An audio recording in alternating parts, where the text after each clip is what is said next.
Disclaimer: the information and education material contained herein is meant to promote the general understanding and dialogue of GANs processing. Such information is not meant or intended to serve as a substitute for a healthcare professional's clinical training, experience, or judgment. For patients and individuals, such information is not to be a substitute for professional medical, therapeutic, or healthcare advice or counseling. For medical issues or concerns, including decisions about medications and other treatments, readers, viewers, listeners should always consult their physician or, in serious cases, seek immediate assistance from emergency personnel. Prescription information, procedures, and use of medical devices information should be undertaken only by properly trained and certified medical personnel. We specifically disclaim any warranties, express or implied, including implied warranties of merchantability or fitness for a particular purpose.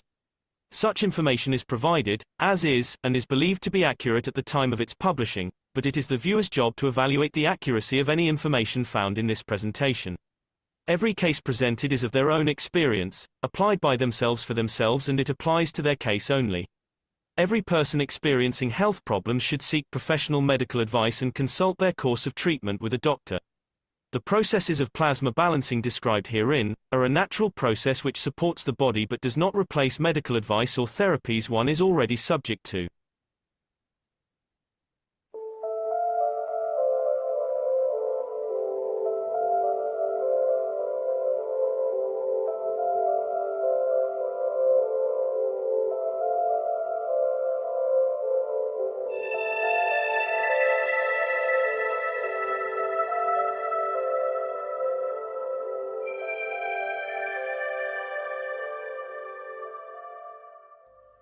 It's time for change to move into the real work of the universe. And it's time to understand that we use the matter state to reach the level of understanding of the soul of the man.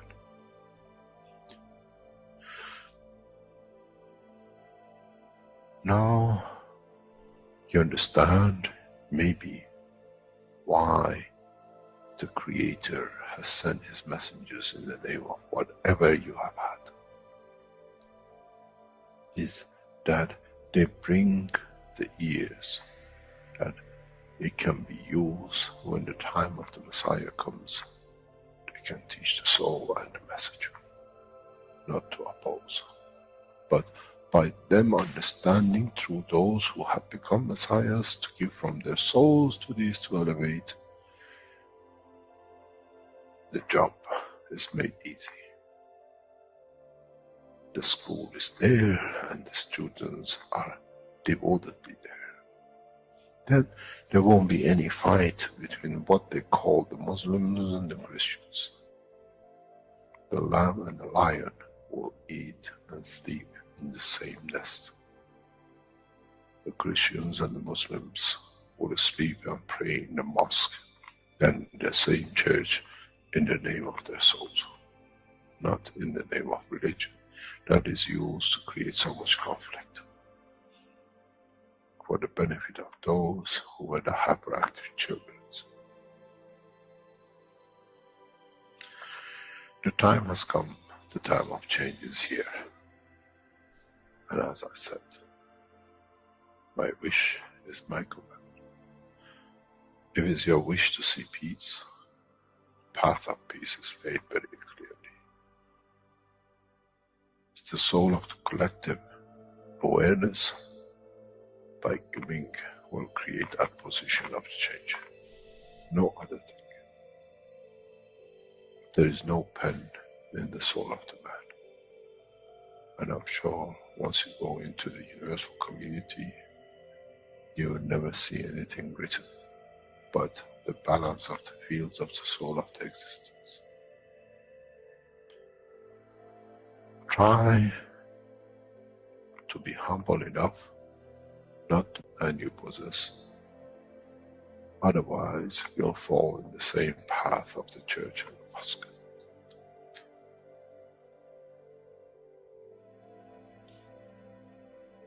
This is what we promised, and this is what we have delivered.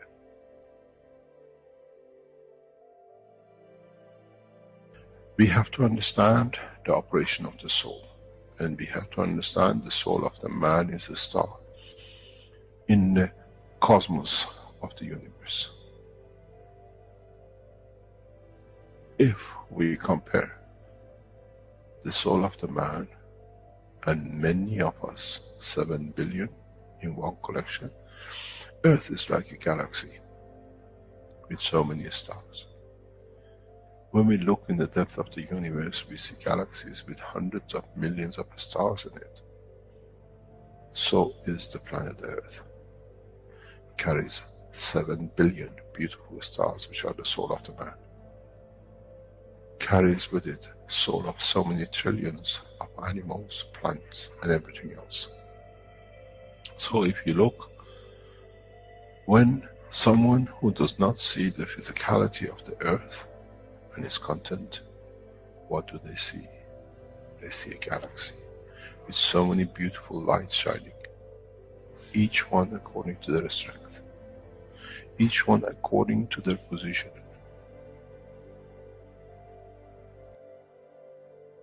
An infant has a beautiful soul, so has the old man.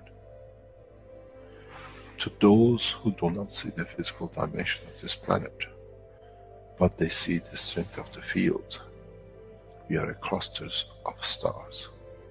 The human race, every single soul, no one from a distance sees that's the soul of a fisherman, that's the soul of the cosmologist, that's the soul of the president. They all shine irrespective of the physicality. This is the magic. This is what the new science has to bring to man. When we look to our soul, we see nothing but a star in the other souls. And this is the break. This is the understanding.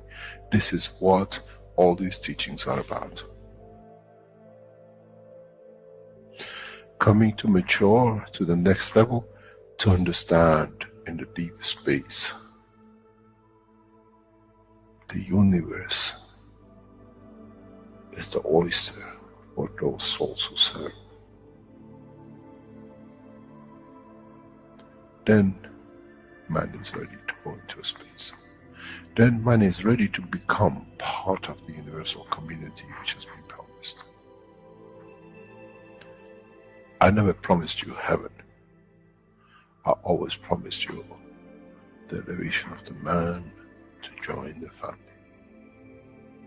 And now you have the key. It's you who has to open the door to understand, if I can raise the soul of these people or millions of other souls, that the physical life on this planet changes, then I'm worthy to be part of the universal community. To be there to serve, to expand, to be there, to be part, that in the cycle of life of universe, I become, in being part, I become part of the totality.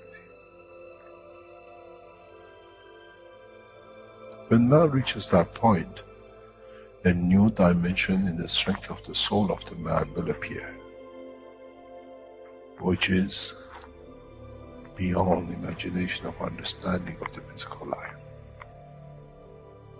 It's the gate to the opening of the new life, in a new dimension, which is beyond imagination of what you might call a new beginning, a new cycle. Which that cycle carries with itself the origin of the creation of life in the universe and the universe.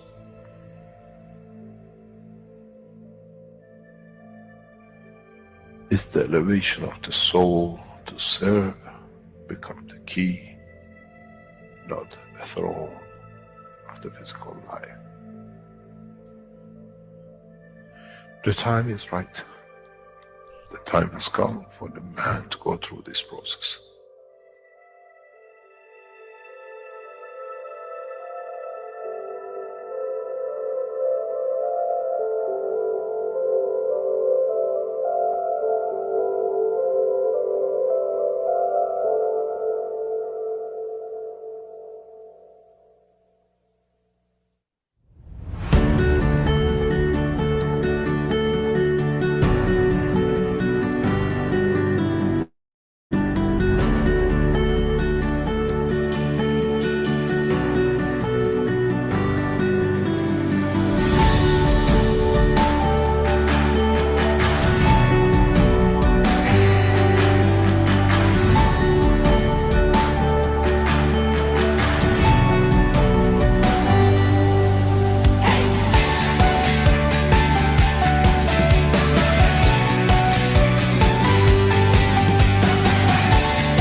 Hello, everyone, and welcome to the 436th One Planet, One Nation, One Race for Justice and World Peace here on Tuesday, June 23rd, 2026.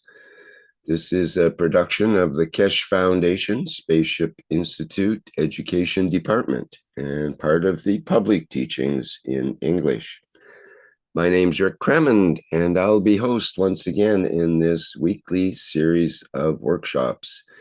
And once again, we have the honor and pleasure of being joined with members and support members of the Universal Council, who will be presenting today's program.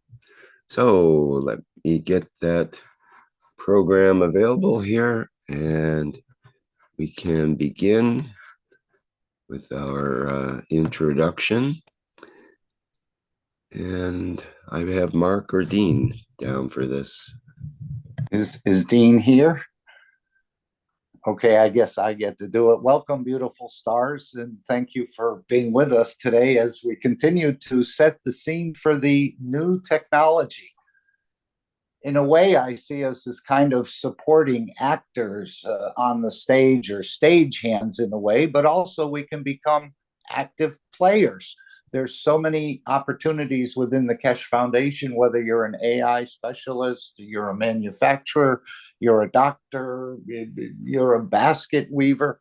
There's so many opportunities, and we thank you for joining the family of peace and enlightenment. I think this is what all this is leading to. And of course, we're not only going to bring the change to this planet as we catalog this knowledge and information, but apparently we're going to deliver it across the universe, and we're all part of it. So thank you, beautiful stars. And right now I see us as observers, as well as we start to see some of the processes that are taking place to bring in this one nation, one family, one race for world peace. But otherwise, right now it's known as the Keshe Foundation. And of course, we're seeing materials being created through cosmic rays, or peacefully.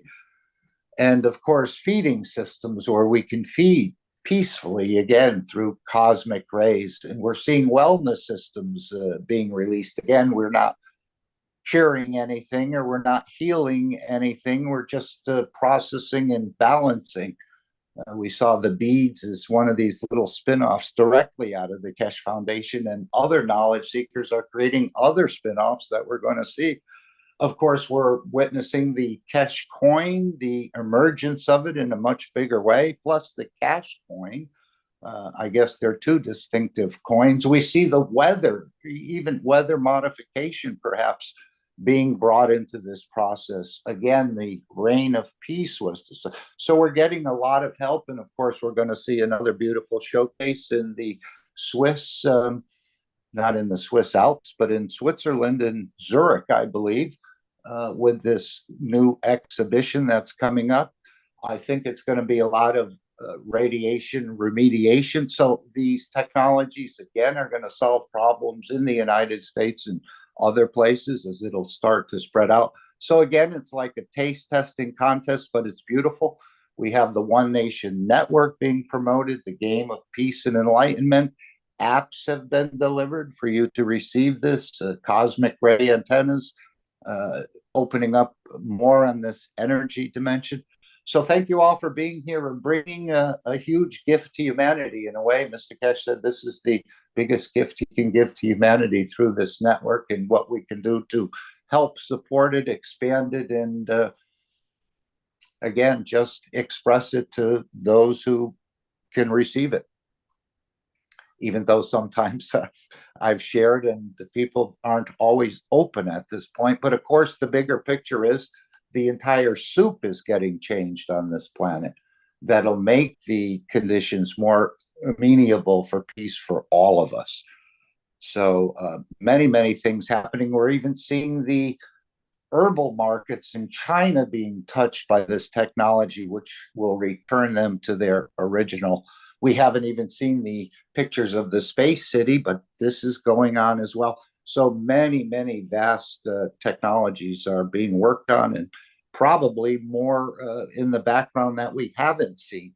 But it'll all come together at the right time. We have a beautiful universal teacher sort of managing it and his supporting team around him.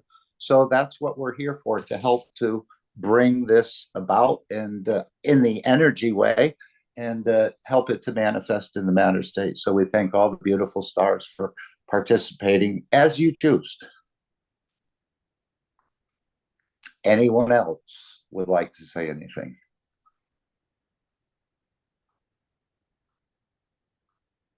Yes, my dear Mark, thank you. Thank you so, so much. So beautiful you said, with one soul, one heart with you, my dear. I also said, welcome in the beauty and totality of Keshe Foundation Spaceship Institute organization, dear beautiful souls. Beautiful stars. Welcome. And of course, welcome. we're learning Yes. about these stars as well, to tune these magravs to get them to do some things we could never imagine that could be possible. Oh, yes, So we're absolutely. just learning about our own structures as well simultaneously. Beautiful. Of course, welcome home and welcome, as we are all universal souls. We are beautiful souls, stars, we are. Welcome, welcome to Swagatam into the beautiful energy of all souls in existence. Thank you, Keshe. Thank you. Salam, namaste. Thank you.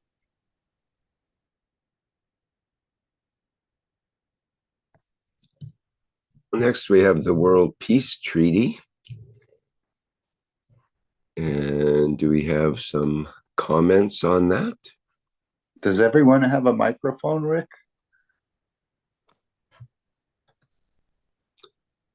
Almost. Okay. We have to bring in someone here. Yep, I think they all have a microphone now.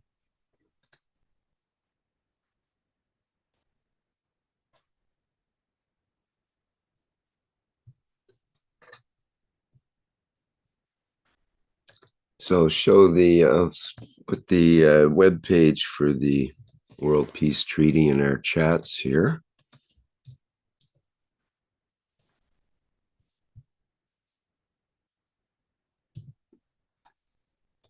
And I was hearing someone this morning, on another network or whatever, saying there's no profit in peace. Why should, these companies are all involved in the war game and so on. So, but there's a lot of money made for a few people, but most of the people suffer under war conditions. So we won't go to peace because it's more profitable to be in war. But again, I think this is a total fallacy. I think enlightenment comes, or apparently in the history of man, enlightenment has come in the periods of peace. And of course, war makes quite a huge amount of profit for a select few, but for the majority, it really doesn't benefit them. So peace is actually more lucrative for the entire community than war. And of course, this idea of war in the universe is really not accepted, although there may be some instances. I'm just wondering why we're exporting this knowledge across the universe if the universe is already peaceful. So, but there may be some pockets of instability or other cancers that have sprung up due to this nature of killing and destruction that need to be addressed. But apparently this is the key to getting the sweetie, as he said, or multiple sweeties, perhaps, to move away from killing and destruction into more of peace and enlightenment and elevation, where we can understand through certain technologies and knowledge that we can live exactly the way the Creator lives, peacefully, as opposed to what you see in some of the holy books. He seems like quite a gangster in a way, ordering hits here and there. So we're becoming peaceful step by step, slowly, collectively, from the ant to the soul of this planet to everything in between that and the soul of the Creator. But it's up to you to sort of initiate it and get it started, or make that wish to move in that direction with the idea of your thinking becoming peaceful, and your words becoming peaceful, and your actions becoming peaceful. So by entering into this again, between you and your soul, if you could call it that, or your center of energy, I guess we start to become more enlightened. The more enlightened you are, the more peaceful you are. The more peaceful you are, the more enlightened you become. Anyone would like to read the World Peace Treaty? I have a spider crawling in front of me next to my iPad here, but he looks friendly. Yes, my dear Mike, I also welcome those beautiful souls to open your mic, and if you want to read the World Peace Treaty, you're so much welcome. Anybody?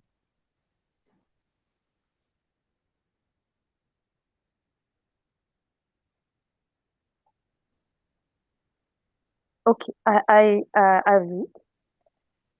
It's the World Peace Treaty, dear beautiful souls, and as Mark said, it starts from you. The oneness of the one planet, one nation, one race starts from within you, every individual in their own way. As we as we are like, flowers on a bouquet, different type of flowers, beautiful flowers, but the essence is the bouquet, the giving, the giving of the beauty and totality. So the World Peace Treaty, being peace, that is the enlightenment. Everything comes in a way, in light to you, and it is there. We, as citizens of Earth from this moment on, accept to lay down all tools of aggression and war. I shall never think about getting involved or incite war or develop or use any tools of war on this planet or in space. And to this I all agree and swear with my nation, territory, council, religion, city, town, body, and soul, my dear. The name is Shwetanvar.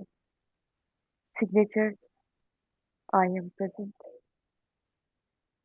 And the date was 2015. I actually don't know the date when I signed it with a witness. So sign it with your soul pen, with your pen. Love to be in peace. And it's a humble request. When we understand the peace, enlightenment grows within us, like grows. It doesn't come from somewhere, it grows. It is always there. It is our nature, our nature. So a part of the cosmic body. So peaceful, universal. Thank you so much. And thank you for being here, my dear beautiful souls. Gratitude. Salam, namaste, salut. And why would one want to be peaceful? Mr. Keshe seemed to link it to the length of our existence in the physicality. Here, the more we kill, we shorten our existence, and we can even shorten our existence of our soul in the universe by carrying on with the same behavior. Where if we learn to be peaceful and absorb certain fields we need rather than to kill and steal them from others, apparently this has a direct connection with the existence of the soul in the physicality and in the universe. I was astonished to hear that when we used to eat once every 3 or 4 days, we might have lived to 700 or 800 years. It sounds totally counterintuitive. I've been told to make sure I eat and get a variety of sources to keep me healthy. So it's a new knowledge. Again, this is a new science, a new ethos, and a new language that's being introduced here. So much of this may seem counterintuitive. It's interesting that the lab rats knew this a long time ago. The ones that they fed the least food to live the longest. So when the lab rats have a regular diet, they have a certain lifespan, and when they make them fast or make them go without food, they live longer. Or maybe that's a comment on the food they give the rats more than the idea of being without food, but perhaps it's similar to us as well. Maybe the food we eat is so contaminated that it takes more to process it, and it's more dangerous for us to process it than to do without.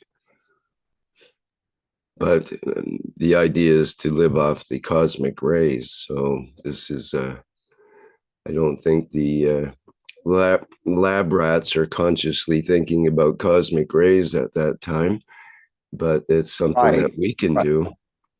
Yeah, as he said, we just can't stop eating. We have to have a system that will stop the cravings for that. And I think this is some of the testing that's coming up in the Keshe Foundation, and some has already been tested, and some have already experienced it for short amounts of time, that they'll all be delivered through apps in other ways. So it's not that you don't feed on anything. You'll be satisfied through the cosmic rays. And this is what's happening in the, I guess, are they calling it a transmission session, Rick, or a transmutation session now? What's being offered. So this is another technology to bring us into a permanent peaceful. And for those who have experienced it, again, it's hard to describe, but you'll see that those cravings and what you're so strongly thinking about doesn't have as much emotion within you. It sort of balances it out somewhere. But it's for each one to sort of experience it. So you don't stop feeding, you just stop feeding on other entities that are made in the love of the creation. This is the idea.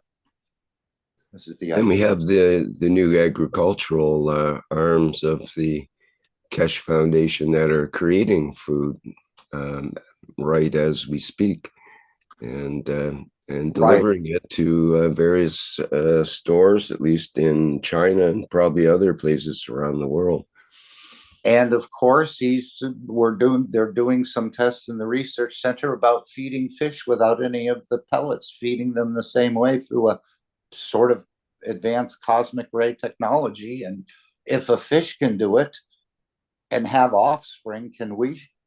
I don't know if you didn't mention offspring, but I would think that cycle would continue.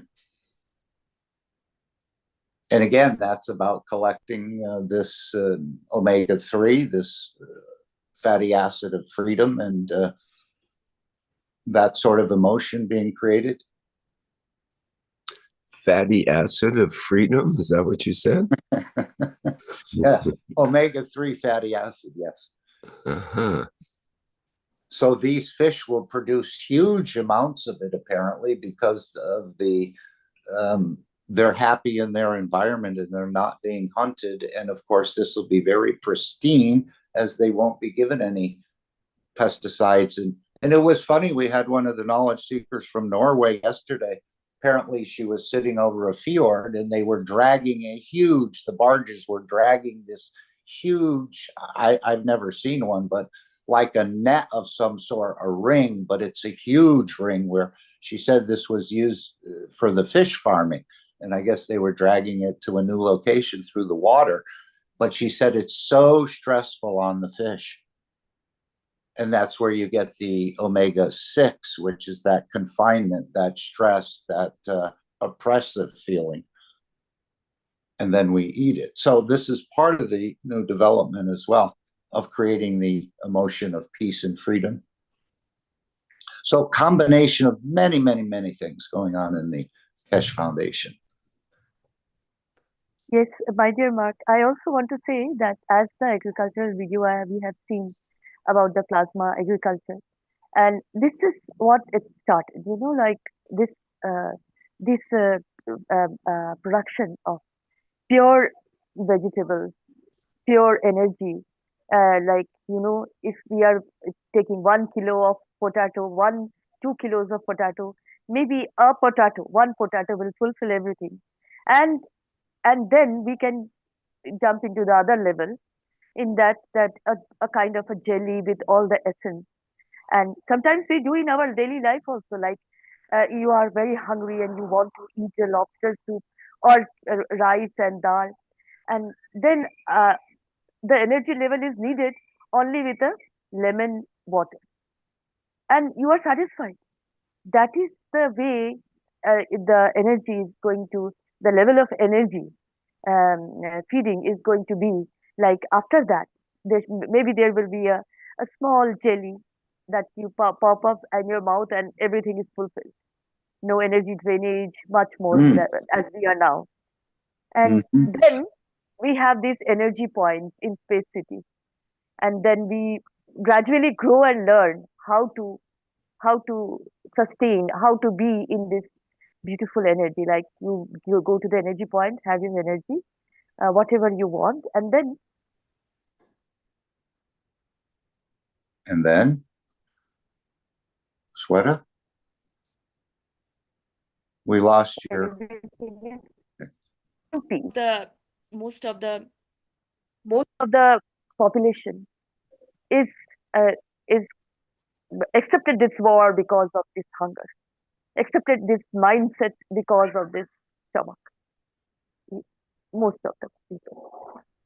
So if But this energy, yes, but Shweta, we're bringing millions of farmers out of poverty. It's not like food is going to disappear tomorrow.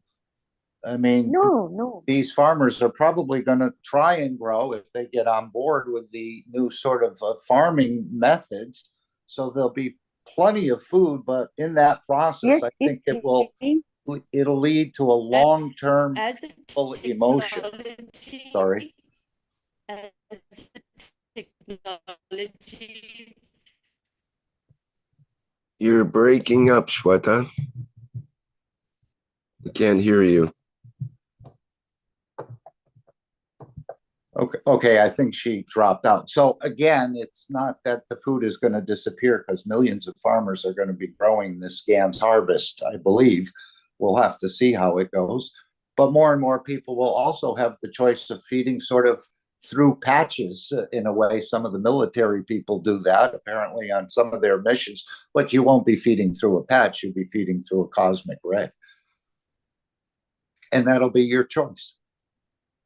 And I think as you eat the GAN's harvest and this sort of fish and so on, and that's probably going to be processed into cosmic ray as well. But there still may be very pristine fish available. As he said, we like to chew and put things in our mouth, so that practice may stay for a while. yes, of course. Mark, can you hear me? Now Now? you're here. Thank you. Oh, thank you. Yes, of course. Putting food in the mouth, chewing it becomes evolutionary habit. But when we are starting learning this process, even and the farmers will get benefit, more benefit with this process of agriculture. I will say, if it comes to India, we welcome the agricultural process, and it will trigger the another level of Wow. crossing the Wow. yeah. And of course the farmers will get benefited, uh, especially the poor farmers here in India, Bangladesh, all over the world, I will say. Farmers think are the so. least. Yeah. Yes, I think many farmers are poor in many countries, or they get into many this countries. Yes. cycle of buying the materials and the seeds and the inputs and taking loans, and it's just a very hectic process. This Yes. is going to be a beautiful gift to the farmers. Yes. Gift to them. Yes, indeed. Thank you, Mark, my dear.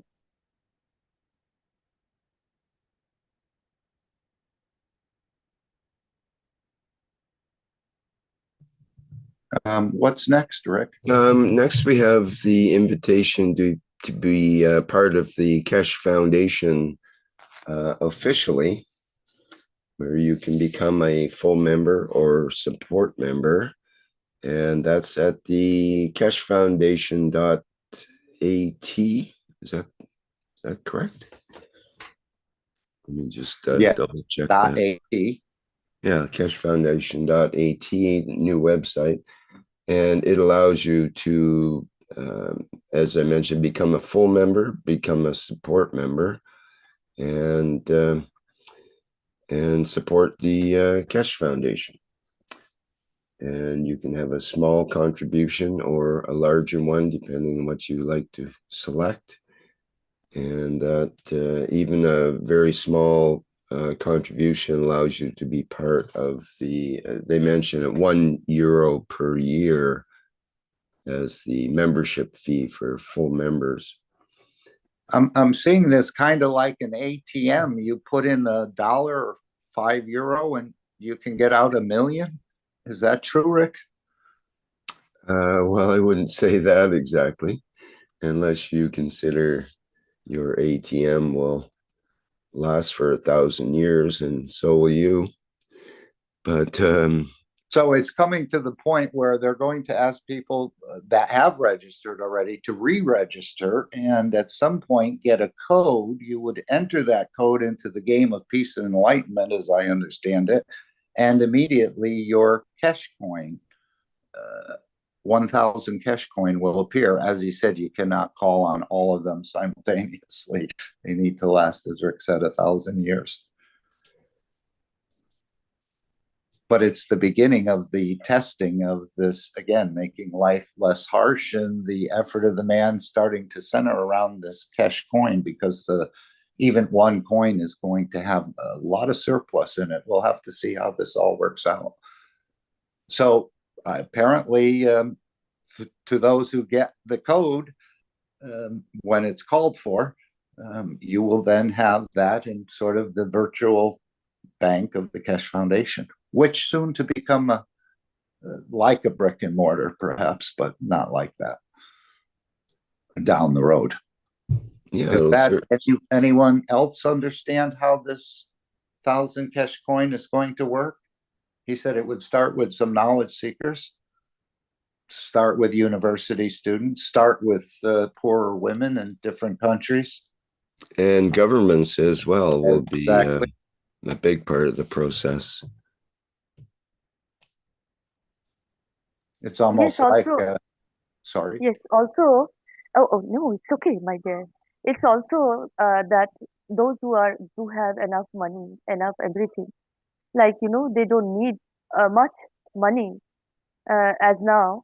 They can volunteer, register as a volunteer too, to become this chain of beautiful souls, so that the Keshe coin, as uh, said, should reach in to the people in need, actually, like the poor women, pregnant women giving birth, at orphanages. Like all these places.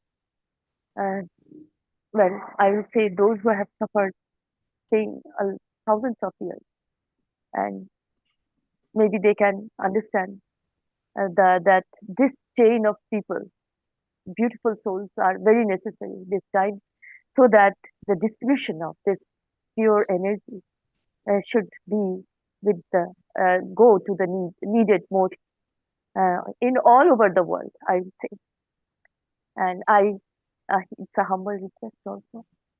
And there was a flow chart in a way created, or Mr. Keshe had put that up on some of the telegrams that kind of can give you a visual conceptual overview of what's sort of happening here. Mm-hmm.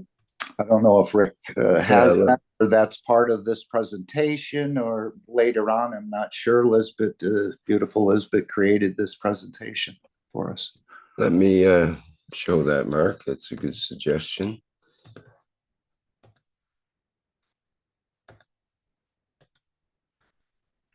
Again, just another probably contribution by a knowledge seeker. So this is the variety of ways people can get involved in and around the foundation. Many, many different opportunities.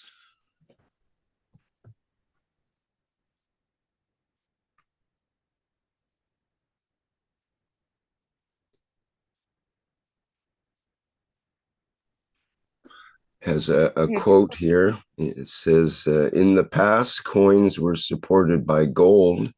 Now we support them with intelligence and knowledge. Factories and products will also be supported by coins.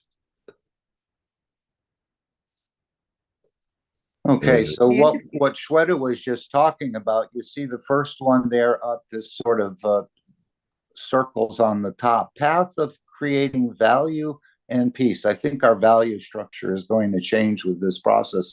So there, what Shweta was saying, birth of a child, Every child of the time of birth registration has the right to receive initial capital. And what a balance of emotion for the parents, right, Shweta? Where the mother has the Yes. child and immediately she has to start worrying, where am I going to get the food to feed the child? Well, how am I going to educate this child? I don't have the funds for clothing and so on. And what a balance of emotion to know that that child has a 1,000 cash coins in the bank at the time of birth, and there's access to calling upon those coins Yes, for my dear. feeding, for education, and so on and so forth. So that's the first step. It was First interesting step. the Hello? other day with the SpaceX or whatever, they were bragging how Elon Musk, because these people around him got the stock in it, and Hello, yes, Hello? hello. Sorry, hello. I'm Oh, sorry. I not included that because I asked to Mr. Keshe for show the video in the mass media. And Mr. Keshe, not yet, please. I understand is not time for share in public that the Mr. Keshe show. So for that reason, not included for today. I don't know is better or not. okay. I I thought he asked shared it. for the video. I Really, thought it was shared to be shared. There was no caveat internal or anything. Rick? I don't You're know. talking For about the that last reason, agricultural video? no, No, no, no, no. The this video, chart. This Mr. Cage okay. showed that it matched with video, and I asked to Mr. Cage for showing media and all social medias, but Mr. Cage said not yet. I think it's not yet for showing the public. For that reason, I not included for today.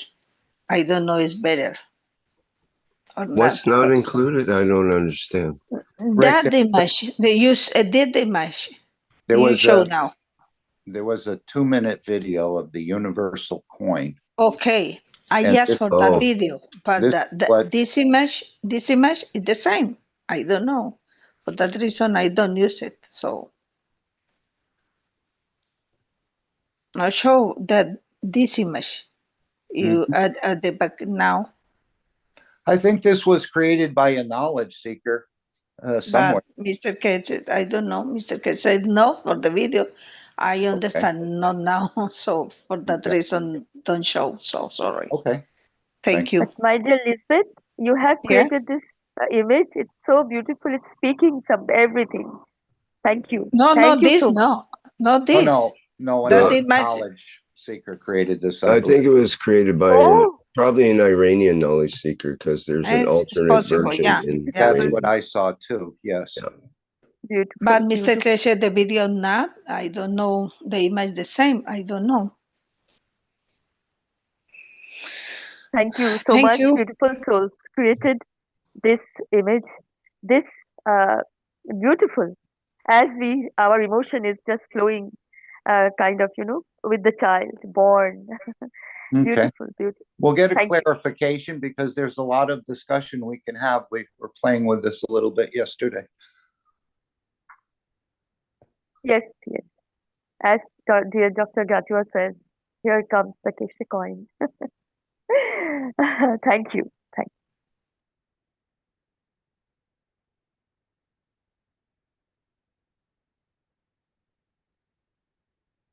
And when we talk about the cash coin and the cash coin, Rick, do you have he said they were two separate coins. Does that mean it's one for a game coin where you would use that in a marketplace within a game of peace and enlightenment, and the cash coin is something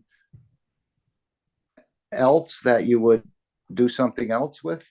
Yeah, the cash coin is for working in the world with, and the cash coin is for working within within the game only. And you can convert your cash coin into cash coin as well. Okay. And I think vice versa, perhaps, in order to do things within the game, you can add to your fund in the game if you want to buy various, energy drinks and that kind of thing. So do you have to be a member of this association to play the game of peace and enlightenment? Is that a prerequisite? I don't believe so, but you do have to register. So it's a similar process. And I believe that becoming a member of the Keshe Foundation is separate from being in the game. But it might be that in order to activate the Keshe coin, Oh, for sure. you have to be a member of the Keshe Foundation. I think that's the way it works. And again, this is an association or a club, and I'm thinking using that Keshe coin within a game of the club it gives certain privileges or other things that facilitate certain things. I'm not sure yet about interchanging between club members or association members. Yes, right. There should be it should be a smooth process, let's put it that way, even internationally, in order to transfer and so on. That should be all part of that process. But we'll learn more as we go along. It's there's a lot going on in the background to make all the connections and hook up the Keshe coin to various things, and it's a brave new world for sure. But Mr. Keshe has emphasized that this process between the game and the Keshe coin and the Keshe Foundation members and so on, it's all a very important part of the of moving forward with the plasma technology in a big way. And if we think of all the people on the planet having the opportunity of getting these 1,000 Keshe coins as just because they were born on this planet, and that's as you mentioned, that's a big and some of the medias were really cheering, Rick, for Elon Musk. As I was saying, he went to SpaceX, and then some of the people around him bought the stock, and he created 150 millionaires in one day or something like this. And I was thinking, gee, the Keshe Foundation is creating 9 billion millionaires, let's say. Let's see how it goes.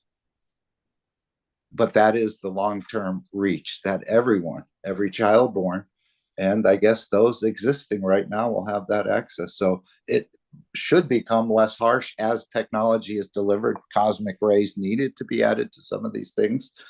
But it's just amazing what is the buffet that's being set up for humanity in a way, or the patient. And I think this is inspiring others as well. We see that President Trump has delivered, $1,000 to every child that's born, and it goes into a special fund, and it's encouraged that people donate to that fund, the parents and so on, for the education of the child.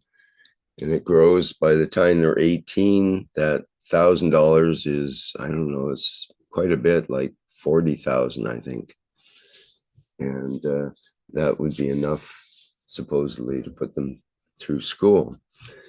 So that's kind of encouraging. Maybe, well, whether that actually works out or not is hard to say, because high finance has strange ways of working. But perhaps this is a new philosophy through the whole planet to make the young people rich in a way, make them supported, have them be supported, as opposed to just being brought into this world, which seems to require funds wherever you are. At least it requires energy, and that's part of why we have funds. And it's a new world when we actually support the people that are coming into the world, rather than just let them fend for themselves with the traditional way of doing things. So Yeah, it just seems it's like encouraging. the ticket is punched for the women and their children, you know, that they can access this for education, for health, for wellness, for feeding. It's just a beautiful emotion that's going to be created. And of course, Right, exactly. a whole give back process in that process. Remember, there's no giving without receiving, right? So this Yeah. will sort of reflect back to the Keshe Foundation if they understand and start working with it. And you're right. It's all about that emotion, that connection to our essence and the emotions involved with all that. And that changes the planet big time when that energy is available. So we look forward to it.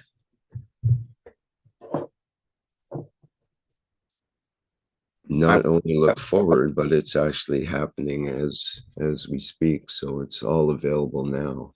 Yeah, I was hearing someone earlier today in Canada saying, and they're right in Vancouver Island, and they were saying they went to the store and they bought some chicken wings and a few coffees or, you know, powdered and a few other things.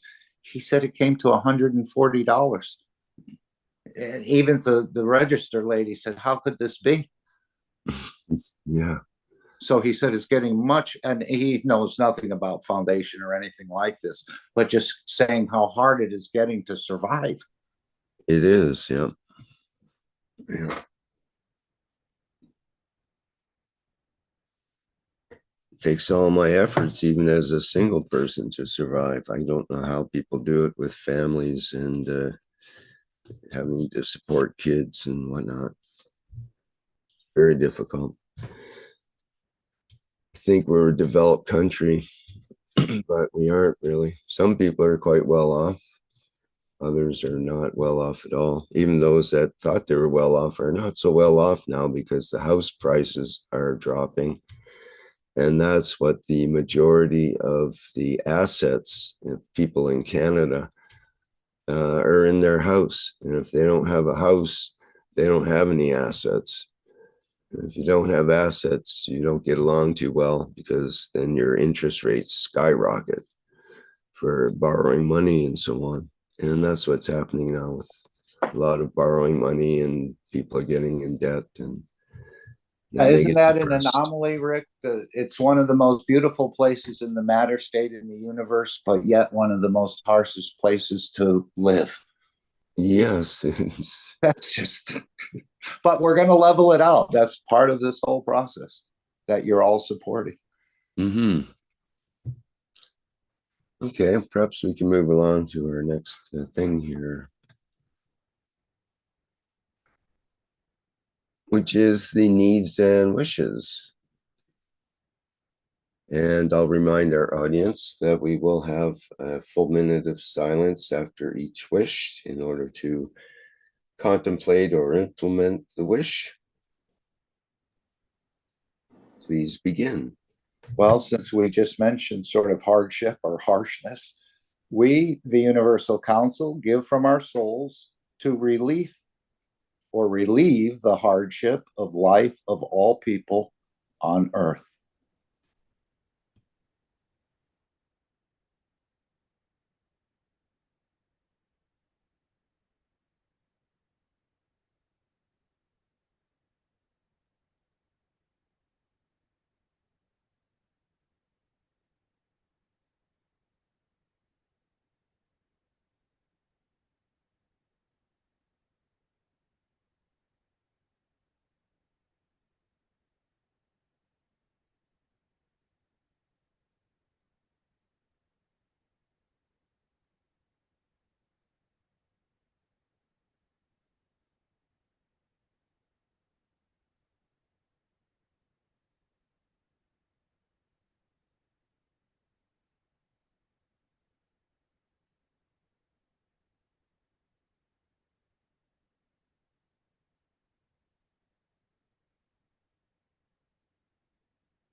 We, the Universal Council, give from our souls to provide for the success of all of the goals of Keshe Foundation.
We, the Universal Council, give through our souls all the love always to all souls in existence.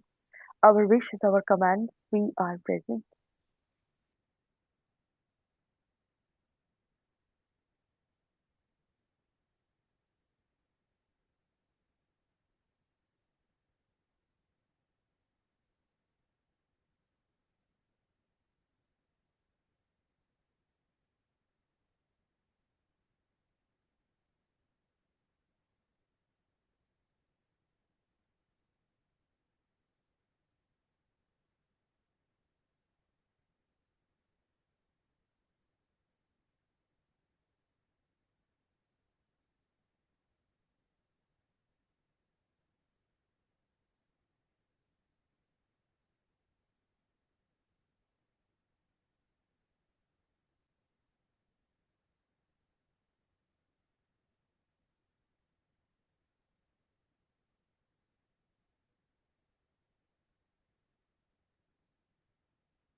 We, the Universal Council, give from our souls and invite to all humanity to elevate the soul of every leader in every nation to work as one soul in one direction to achieve peace as one nation, one planet, one race.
We, the Universal Council, wish for the continued development and expansion of the new plasma city, hidden behind the game of peace and enlightenment, allowing the freedom of the physicality and soul of humanity. Our wish is our command. We are present.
Next, we have the connection between souls. And I believe this is with Moshfek. Hello, everyone. This is Moshfek, representing Bengali language in the as a Universal Council support member. So, I love you, my soul. I love you, and I love with you, and adore you. Bring back for me what allows me to be the perfect in the dimension of physicality. So here we are doing the soul connection. So one of the things in the soul connection is that when we interact with the soul, we give to them. And it's when we give to them, it's never a one-way process. We receive as well.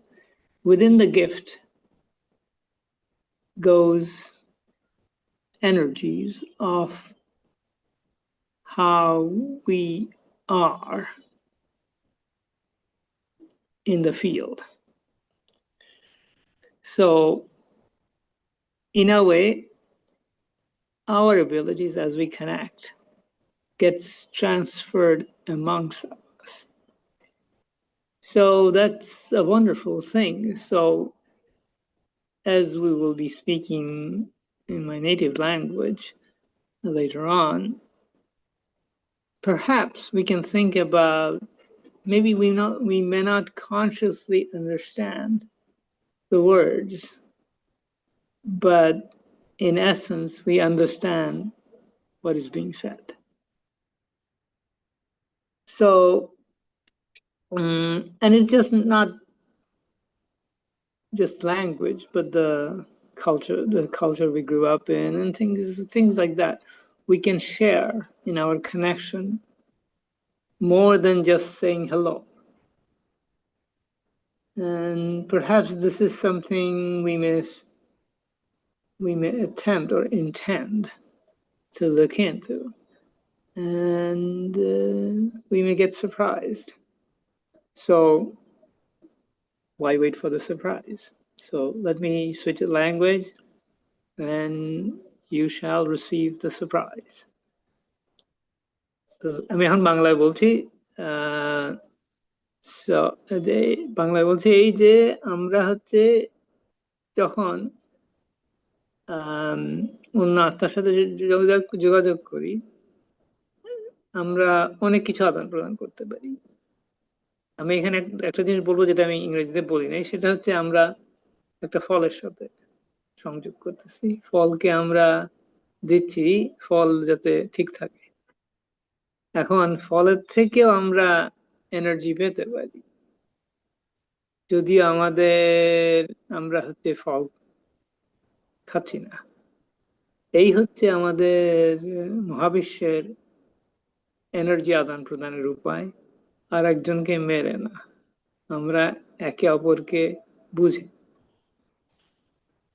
তো এই যে উপলব্ধি, এটা আমরা ফলের সাথে করতে পারি, এমনকি একটা পাথরের সাথেও করতে পারি। তো এর সীমানা বহুদূর, অন্য এক তারার সাথে করতে পারি। তাহলে আমাদের এই উপলব্ধি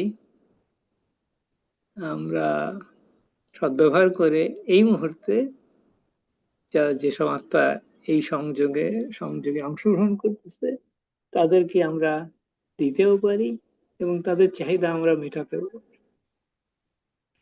এবং এই চাহিদা মেটানোর মধ্যে তারাও আমাদের সাথে সংযোগ করে এবং ফলে আমরা সমৃদ্ধ হই। এই সমৃদ্ধি আশা নিয়ে আমরা 2 মিনিট চুপ থাকবো। So 2 minutes silence starts now.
Okay, that concludes our silent period.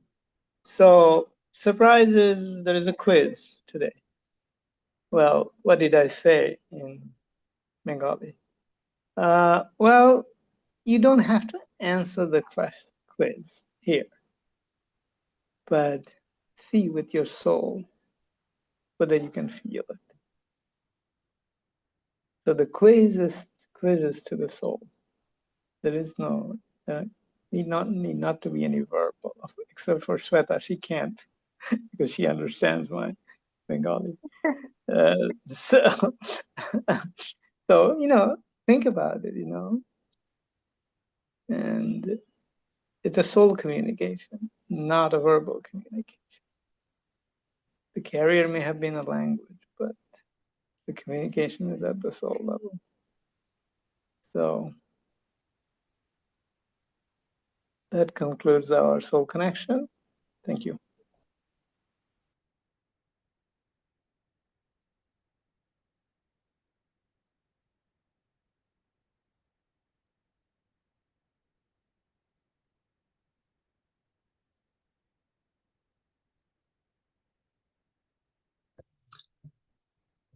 Next, we have the invitation from the Universal Council. If someone would like to read that. I think Mernaz has just joined us. Mernaz? I remember this being one of her original suggestions.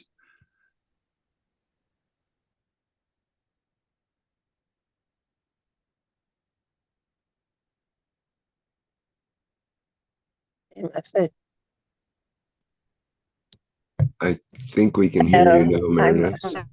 I'm in a train. I try to read it. I can read it for you. We, the universe.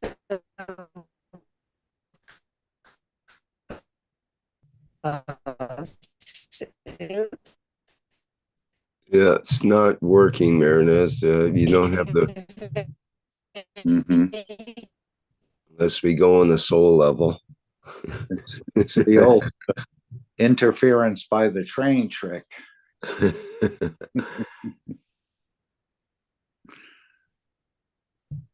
Okay, well, maybe Mark, would you like to take over? Or was Mosfek or anyone else? Mosfek, were you? Okay, I'll do it. We, the Universal Council, give from our souls and invite all of humanity to elevate the soul of every leader in every nation to work as one soul in one direction to achieve peace as one nation, one planet, one race.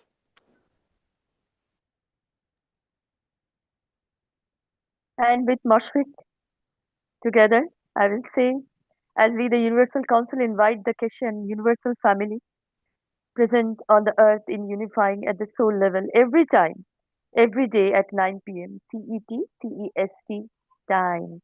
And yes, from everywhere of this planet, whoever we are, whoever you are, my dear beautiful soul. In the universe, we are all in this universal love equally. And we are always in communication anytime. But 9 p.m. is a time. Thank you. Thank you so, so much, my dear Moshfik. Thank you, beautiful soul. Thank you.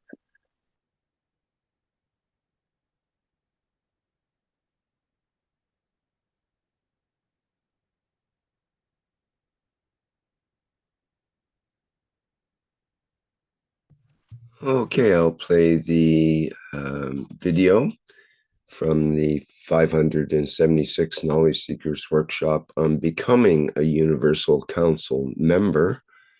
And this is with Mr. Keshe.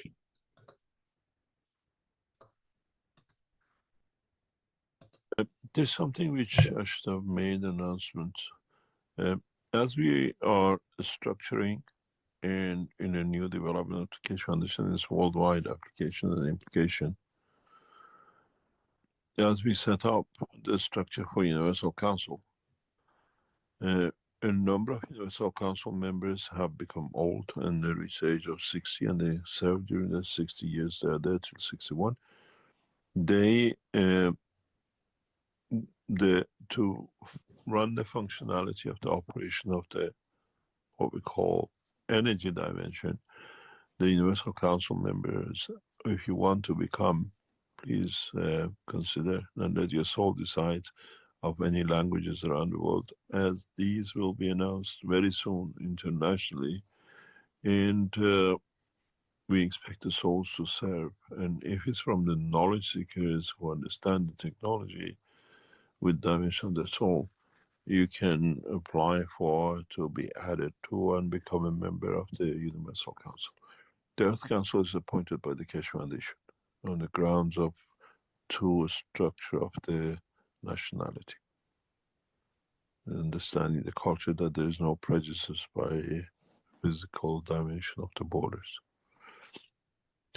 And so if you feel your soul is there to serve humanity in expansion and the growth of it, just apply for it at the Keshe Foundation, or send the email to info@keshe.foundation, say I would like to be a member of the Universal Council. We receive this regularly, and now we're going to expand this very rapidly due to what is to come and what is to be done. Thank you very much. Thank you. Thank you so much. Gratitude, and I also welcome, we all welcome into the Keshe Foundation all beautiful souls to be at service this time as a Universal Council member, as a Universal Council support member, as Universal Love, dear beautiful souls. Welcome. It's time to serve. So be kind, be compassionate. Thank you so much. And we also invite you to connect with a member of the Universal Council and Universal Council support to send us your questions to be answered live each week, or needs of your community. But the essence is that please do join the Telegram groups, all Telegram groups of different languages of Keshe Foundation Institute Organization, Keshe Foundation Spaceship Institute Organization, and have your say, share, as we are all learning, dear beautiful souls. We are all knowledge seekers. Share what you want to share. We will also share experiences, learning, teaching, everything. This is the way Keshe Foundation works. Thank you for being here always, dear beautiful souls. Thank you. Do join. Thank you for joining us. One soul. Thank you so much. Salam, namaste, salute. Shweta, can we just go back to Mernez and see if she has a clear mic? If she'd like to add anything? Maybe she's pulled into the train station. Yes.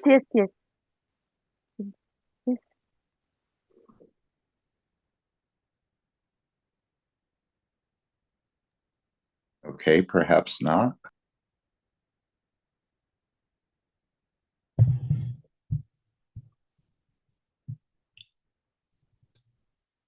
All right, let's carry on and see if we get to the next train station here.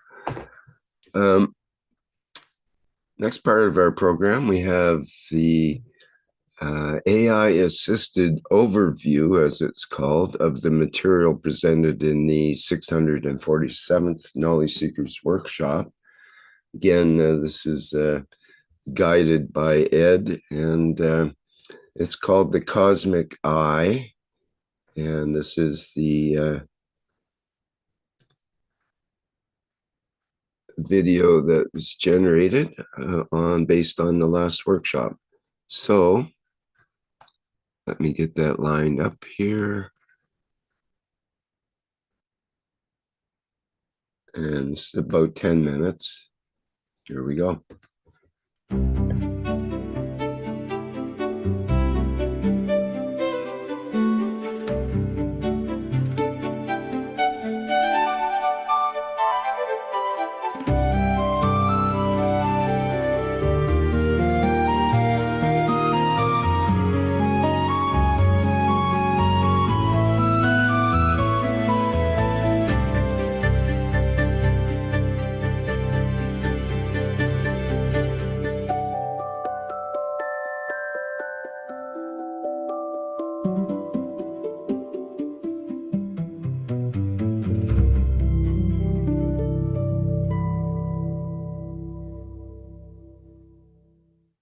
Welcome, knowledge seekers and cadets.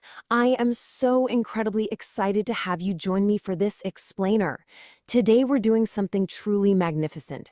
We are preparing to become universal passengers. We're going to dive deep into the awe-inspiring plasma technology and teachings of the Keshe Foundation, specifically looking at one of the most miraculous yet completely misunderstood parts of the human body. So buckle up, because you're about to experience a massive shift in how you view yourself and your connection to the cosmos. Now, what if I told you your eyes don't just see, but actually absorb the entire universe? Just let that sink in for a second. We've totally fallen into this trap, right?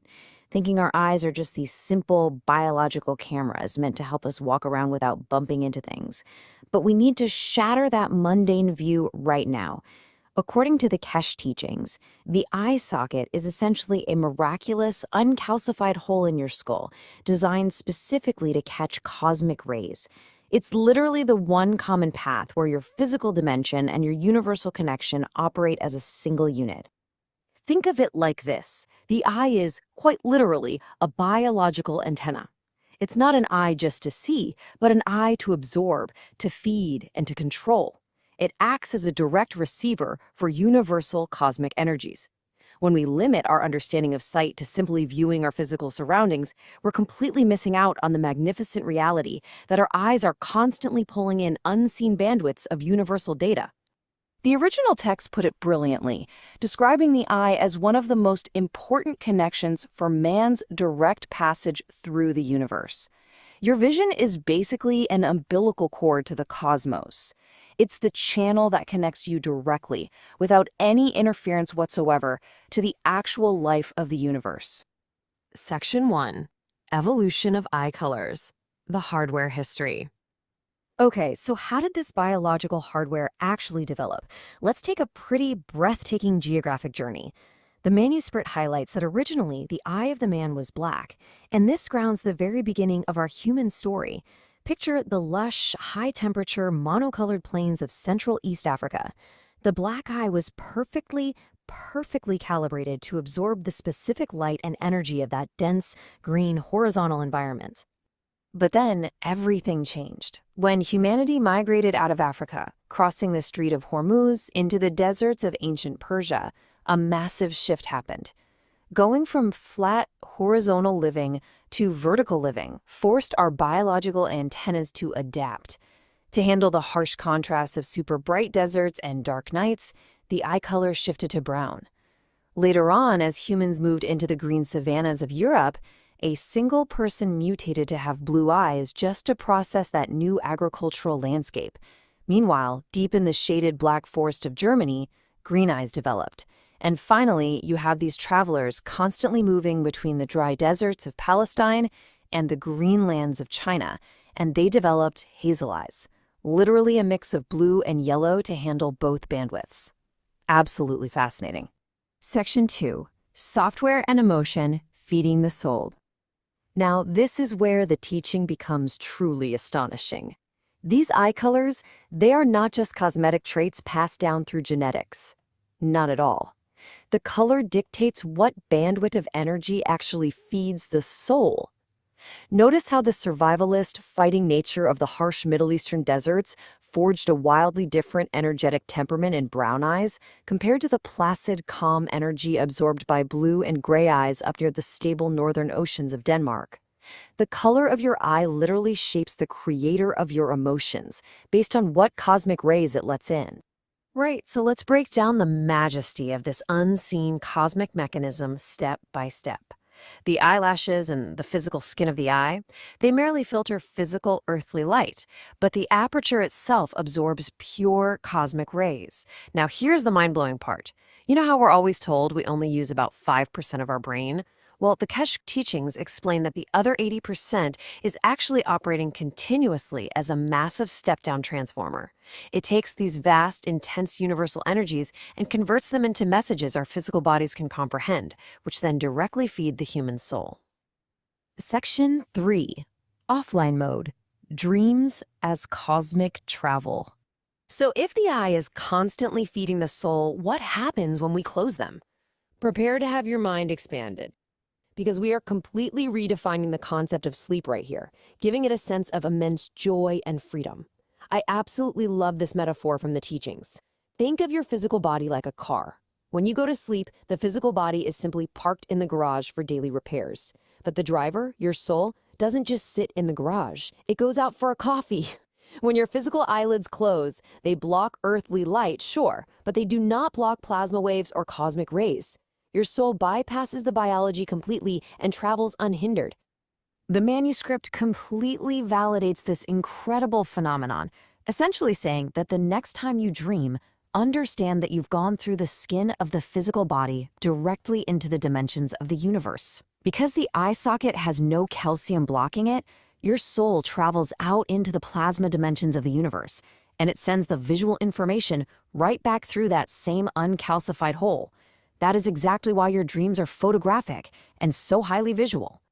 Your dreams are the extension of your soul. Your vision side is the extension of your physicality. Wow. As cadets training for the universal community, this changes absolutely everything. Tomorrow morning, I invite you to wake up and joyfully declare, "I traveled," instead of just saying, "Oh, I had a dream." Section 4. The Cosmic Upgrade, GAN's Tech Spectral Colors. As we evolve from earthbound humans to universal passengers, we have to prepare our biological antennas for some serious upgrades, energy bandwidths that our planet has never even seen before. Let's contrast what we're used to with what's coming. Here on Earth, we rely on a basic visible spectrum and simple planetary mixtures, but universal GAN's colors? Totally different ballgame. Pure universal rays are often felt by the soul rather than seen by the physical eye. For instance, the elements pure zinc and CO2 produce completely different, distinct shades of white energy, like a snowish white versus a creamish white, that are entirely new spectrums of universal color. I find this little piece of trivia from the text so fascinating. Did you know there are universities on Earth where scientists can actually get a PhD studying thousands of shades of white? It's true, but the amazing reality is, even if you master all 1,000 shades of physical white, you still haven't even touched the true colors of the universe. So here is our essential training checklist for universal TAVL. First, you have to realize that your physical sight is completely blind to pure universal fields. You'll literally be like a blind person sensing a car coming down the street. The soul must learn to see energy packs. When you feel a sudden, inexplicable emotion warning you not to do something, that is your soul seeing a cosmic ray. Trusting that feeling prevents cosmic crashes. And excitingly, the Keshe Foundation notes that future UBIS's headsets will actually be released to actively train human cosmic sight for the universal community. How cool is that? Section 5. Becoming the Universal Passenger. This is where we bring it all together and fully welcome you to your majestic new place in the wider cosmos. Consider this final piece of Keshe Foundation's wisdom. Your sight, your eye, the colors you absorb from the universe through cosmic rays is your future. Detaching ourselves from the limitation of mere physical sight is the ultimate key here. When you shed the old skin of relying only on earthly vision, the entire universe opens up to you. I want to leave you with this provocative thought. The next time you look in the mirror, don't just look at the cosmetic beauty of your physical eyes. Stare directly into your cosmic, biological antennas with newly discovered wonder. And ask yourself, what bandwidth of the universe are my eyes absorbing today? Thank you so much for exploring this phenomenal explainer with me. Keep learning, keep traveling in your dreams, and keep your eyes and your soul wide open to the universe.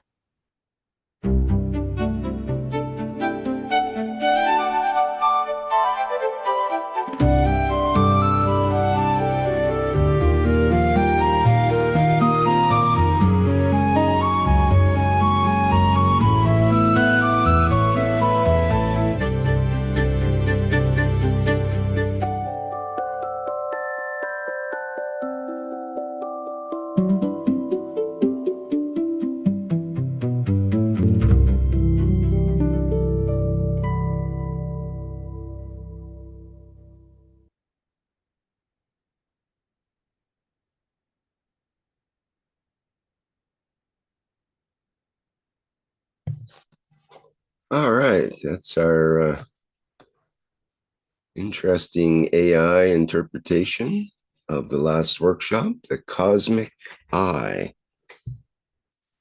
I'll put that link. We have a YouTube link for that video from Ed. I'll put that in for folks who would like to access it directly.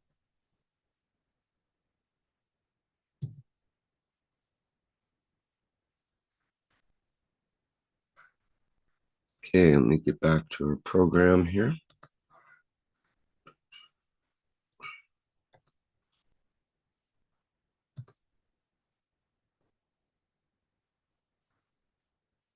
Next, we are to discuss about the game of peace and enlightenment.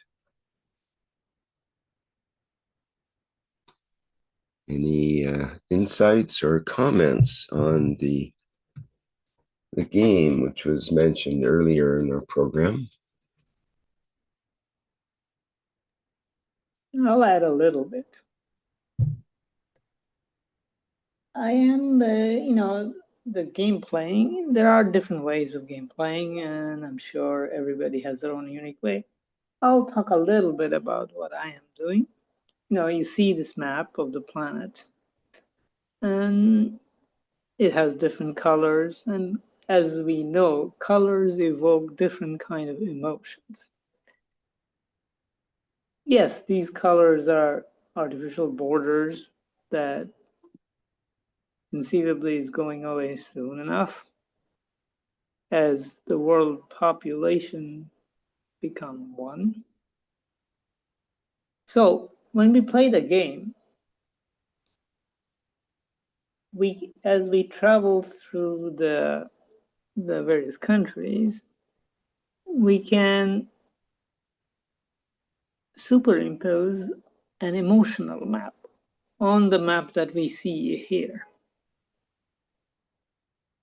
At a simple level, I like to visit the island nation, let's say.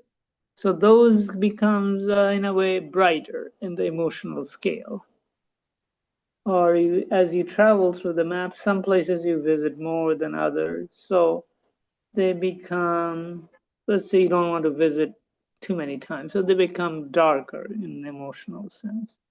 You want to visit new places, or you haven't been there too many times. Things like that. So this is one level. And then, then we know various events happening on the planet, which carries, certain countries carries some emotion as a result of war or things going on, let's say Sudan, Iran, and all that, that kind of thing. We also use that as a way of transferring energy to these places. Well, I want to send positive energies to Iran and Israel. Things like that. So the game, the map we see is not the map. We have different maps that we can superimpose and act accordingly. And this is a different way of not just looking at the game, the map of the game, or the map of the world. We can actually think about the planet in a different way, our emotion. How does it feel? Can we feel the magnetic field of one country because of its geographical location? It's a bit different. So it's a training in a way of looking at the world with the eye, not the eye that the physical eye, the colors that we see, but imagine the planet as an energy source and use our eye's ability to see beyond the physical, the emotions that we feel, and the emotion that we transmit, the emotion that we may put as filters, just like our eye color. And so these are some thoughts about playing games, which is not a game. So hopefully this helps people to navigate the game, perhaps in a fresh way. Thank you. Mostek, I remember Mr. Keshe mentioned to us not to cheat on the game. What you're saying personally is helpful to me in the sense, like you said, you practice with your emotions and all these teachings that we have with emotions and colors and breathing, and knowing that each thought is all fields. So, for example, you giving out good fields or energy or peace fields to where there is chaos, where there is war in Iran or Israel.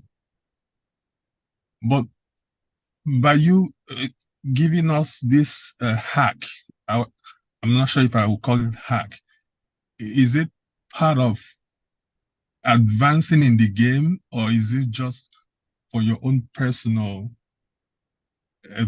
elevation, or are we just testing it to see how we're applying what we're listening or studying on these knowledge seekers, previous or recent workshops?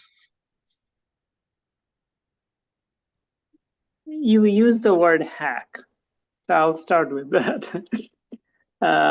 So hack sounds like sack. We're dealing with sack of energies. So in a way, we can fill up our sack with different kind of energy in different places, or we can carry our sack of energy and deliver it to some other places. So it's not a hack, but a sack. You know, kind of like old hobos carrying a bag of stuff. Kind of think of it that way, you know, plodding through the, you know, various parts of the planet with the sack and collecting some things, delivering a few, but never making it too heavy or to burden the person as the traveler travels. So it's sort of like an interactive traveler. That's the best way I can think about it. Imagine yourself to be an interactive traveler. And then what can come out of it? At an energy level, of course. I mean, I'm not talking about physical, but, you know, sack of energy. Think of it, you know, but perhaps that's the best way instead of a hacker. So anyway, or think of yourself as a holy hobo. Yeah, holy hobo. Right. And there's also a feature where you can actually contribute some of the resources that you've collected in this game. There's something called a beacon that appears 24 hours a day. You can add as much as you'd like. And again, it's learning to actually give something that you've collected. I don't know if that's harder than just giving the fields, Mosfek. But it's very easy to collect resources. But again, you go to Ethiopia, they're asking you to contribute. I don't have any relatives in Ethiopia. I've never been to Ethiopia. I have no connection with Ethiopia. But they're asking for a contribution. And this is the idea of operating in the universe. You may bump into an entity that needs fields, needs resources in a way. So it's learning to give. For that, I do have some type of emotion that comes out when I encounter that contribution. If it feels like, to me, like I'm losing enough, like a lot of plasma. But yeah, I would like to contribute, but I do have that other emotion, like, okay, maybe not now, and then I'll leave it on and then move to another one. So I don't know why that comes on, but I observe that a couple of times whenever I run into that contribution. I don't know if anybody experienced that. Right. I just think it's, as he said, the entities in the universe think about how much they give every day, not how much they take. And so this is part of the perhaps ethos of becoming unconditional and giving. I guess I'm too physical. We all are. Yeah, I had that same emotion. What? Wait a minute. I just had to work hard to collect these resources. Now you're just saying to give them away. But I think this is part of the existence in the universe. If you have the fields to give, you can. I mean, you don't have to, but it's just learning about giving rather than taking, which we're much more comfortable in taking. It actually feels good to collect resources in a way. And there's plenty of them there. So there's not a frustration anymore as they've gamed the game a little bit. The resources are readily very much available to everyone. Although collecting and getting the knowledge up is quite tedious in a way as well. But it has a much deeper ramification. It may even be a type of diagnostic tool, it turns out to be, where, as he said, as you play this game, the ethos of the foundation or the ethos of Mitra starts to sink in. I think one of the key concepts is the idea of compassion. And as we enter into the higher levels of the game, that concept of compassion becomes more and more important. It's actually a key principle of the higher realms, you could say. So when we interact, we would naturally, because we're in that mode of compassion, we would naturally want to give to those that need. And that emotion and that act of giving becomes more and more unconditional on those levels as well. So we don't consider whether we're going to get something back for it or whether we've got enough energy left at, when we do give and so on. We might not identify with those things so much and just be in the mood of giving, and somehow we're replenished enough to give again and again and again. And even though we think we're completely exhausted, it might be at that moment of exhaustion where we have all the insights and suddenly the energy comes through and all of that, depending on how we can control our emotions and work with the energies. Maybe the deeper, higher levels of the game. Go ahead, sorry. Yeah, the exhaustion that you're talking about. Maybe it's because that Holy Hobo has, kind of forgotten his ways a bit and carrying a bit too much. If you release some of these things, the load diminishes, traveling becomes easy. So when we feel exhausted, if we examine our emotion, why are we exhausted? We're carrying baggages. Sometimes that baggages manifest as cancer, diabetes, whatever. But if we release those, it's even in the what do you call it, the lymph exercise, we exhale more. We release the baggages so that we can get fresh stuff. And that's the way Holy Hobo has to do, is traveling. The exhaustion only sets in when we are burdened, aren't we? Yes, and there's also a secret about exhaustion, is that that's the way to enter into second wind, which we think we're exhausted, but we're, say you're running and you think, oh, I'm exhausted.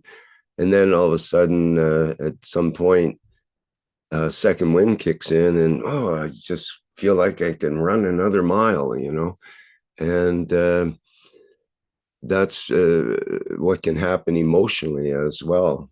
say we're emotionally exhausted, we might find there's a certain place where we kick into a different level of emotion, a second wind of emotion, and maybe a second wind of the mental apparatus as well, where suddenly we were confused before, but suddenly we enter into a new level and it's clear and full steam ahead kind of thing. And that's part of that,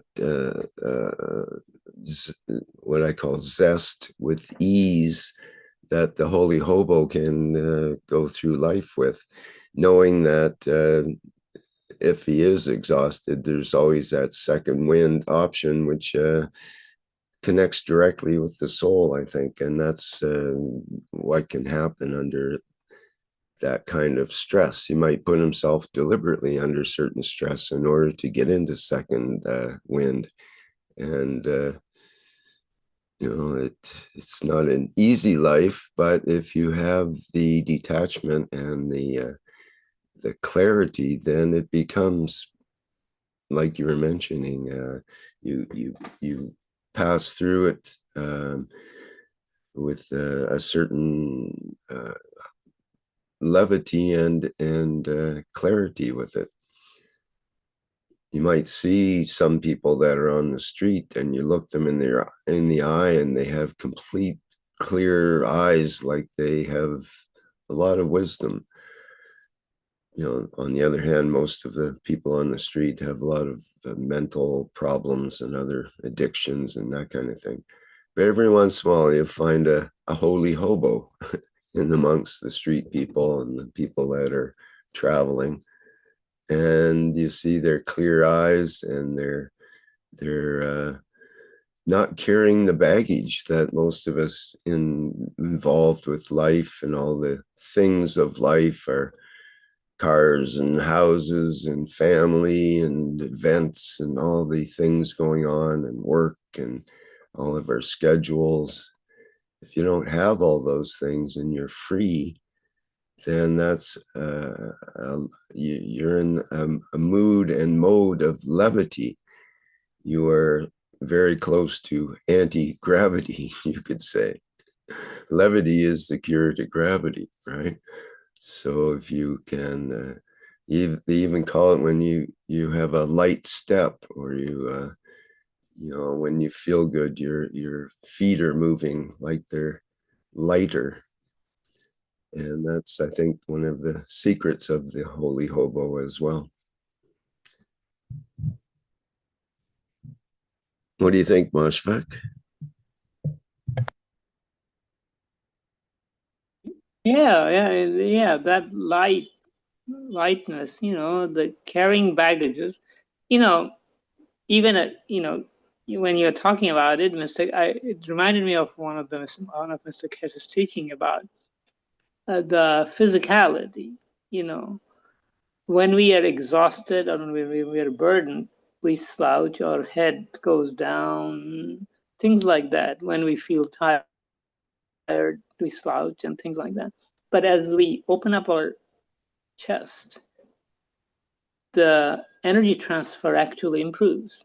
Our lung position changes, and that allow us to do direct energy transfer, cosmic energy transfer. And what you are calling second wind has a deeper meaning in this sense, that it is actually, we are tapping into the cosmic energy. It's not physical energy anymore. We are going beyond physicality. Some people talk about spiritual capacity and all that, but once we are familiar with the idea that it is the cosmic energy transfer that our breathing is capable of doing, then as they say, the game changes. That's the second wind. And athletes who are aware of it can essentially have enormous ability to continue there with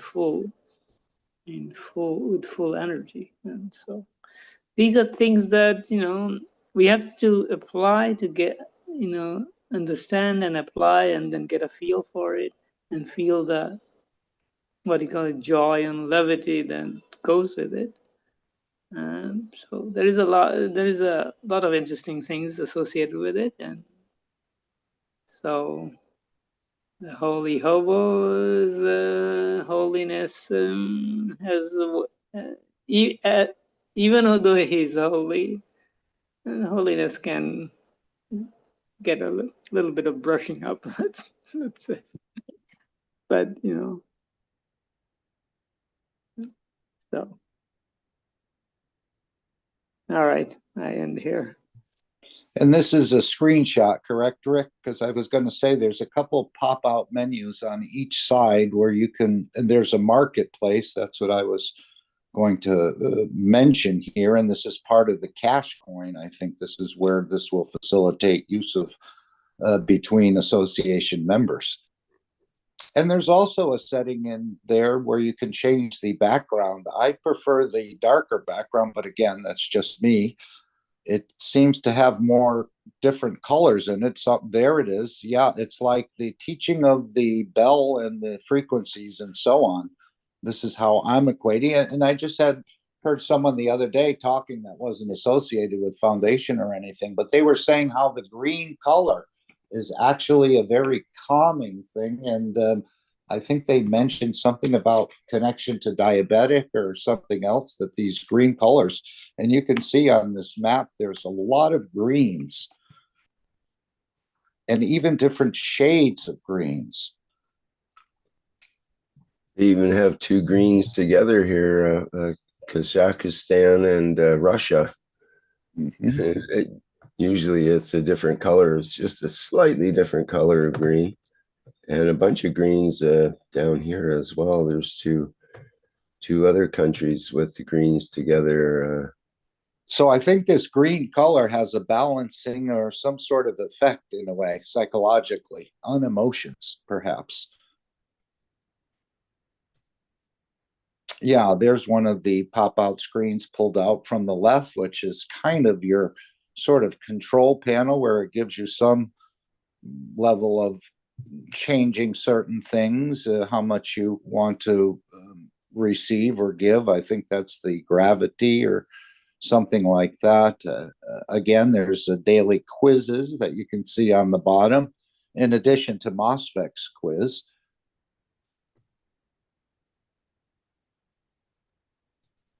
There's one more thing about that, what do you call it? That slider that you can adjust. Mm-hmm. I adjusted it to 51% about a month back or so. And my regeneration speed is now 3 times. Although it doesn't show it in the, what do you call it, the scale, but in reality it has changed. It's just the scale is not plugged into the underlying code, it seems. But so just, what, sorry, Masha, what does it do? What did it change? Change, you know, the slider, it's in the middle, it's about 75%. If you take it to extreme left, the green area. Yes, but what does that change when you do that? Yeah, it's at 51%. So what does it, what it changes is that you contribute. We are not contributing because when you get cash coins, you contribute 49% back to the foundation, and you take only 51%. Although we are not contributing because there is not any treasure chest that I have access. Even if I access them, I can't. You know, I get an error. But it seems that this setting over a period of time speeds up your energy regeneration. Not that it's that useful at this point. Now my energy regeneration is 3 times as fast as it used to be. So this is something to note. One of the things I noted in the game last week was that my game resets, I think it's at 2 AM CEST. So I'm looking at this consciousness bar, which goes up and down. And at 8:59, so at 7:59, I said the game resets anew, a new beacon and everything else in the game, my time at 8 p.m. So at 7:59, I had 100% consciousness. At 8 p.m., I had 90% consciousness. Where did that That's what's happened to mine, because I've been delinquent in playing the game and haven't topped up my consciousness, which I'm about to do here, I think, from my inventory. So that's one way to do it. And of course, taking the daily quiz will top up your consciousness. And this reflects on the amount of resources, I guess, you collect. You need to keep the consciousness above 85%, apparently. So there, Rick is now topping up.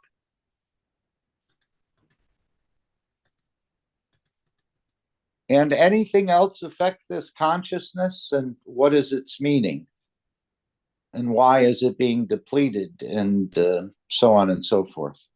Mosfet, can you add books of meditation to increase your consciousness? Is it just the daily quiz? Yeah, you can. Yeah, same. Yeah, you can do it that way, or you can do the quiz, and either way.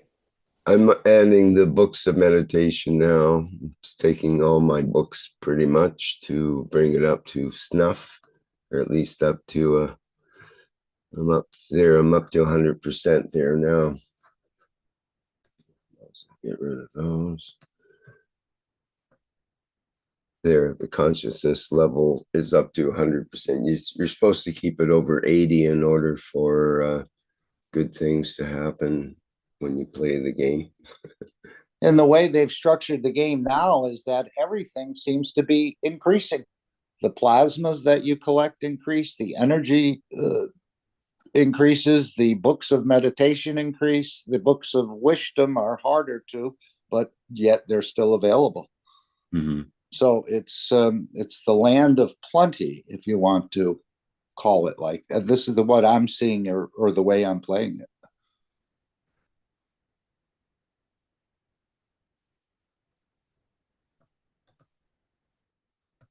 Yeah. So what else can we say about that? Join, try it, and learn to enjoy it. If you don't enjoy it immediately, then because it can be a little confusing at first for people trying to figure out the ins and outs, and it's even confusing for those that have played a long time in a way, because the game, things change and you think, what happened there? Hello, Guillaume. Yes, hello, Rick. A question about the secret roles, because before, for example, in the beta version, we didn't notice that whenever we travel by transmutation, so it took plasma. But since maybe 2 weeks, I noticed that it takes also 250 or 350 of secret roles. Mm-hmm. So the secret roles deplete very fast. So until a point where we cannot play.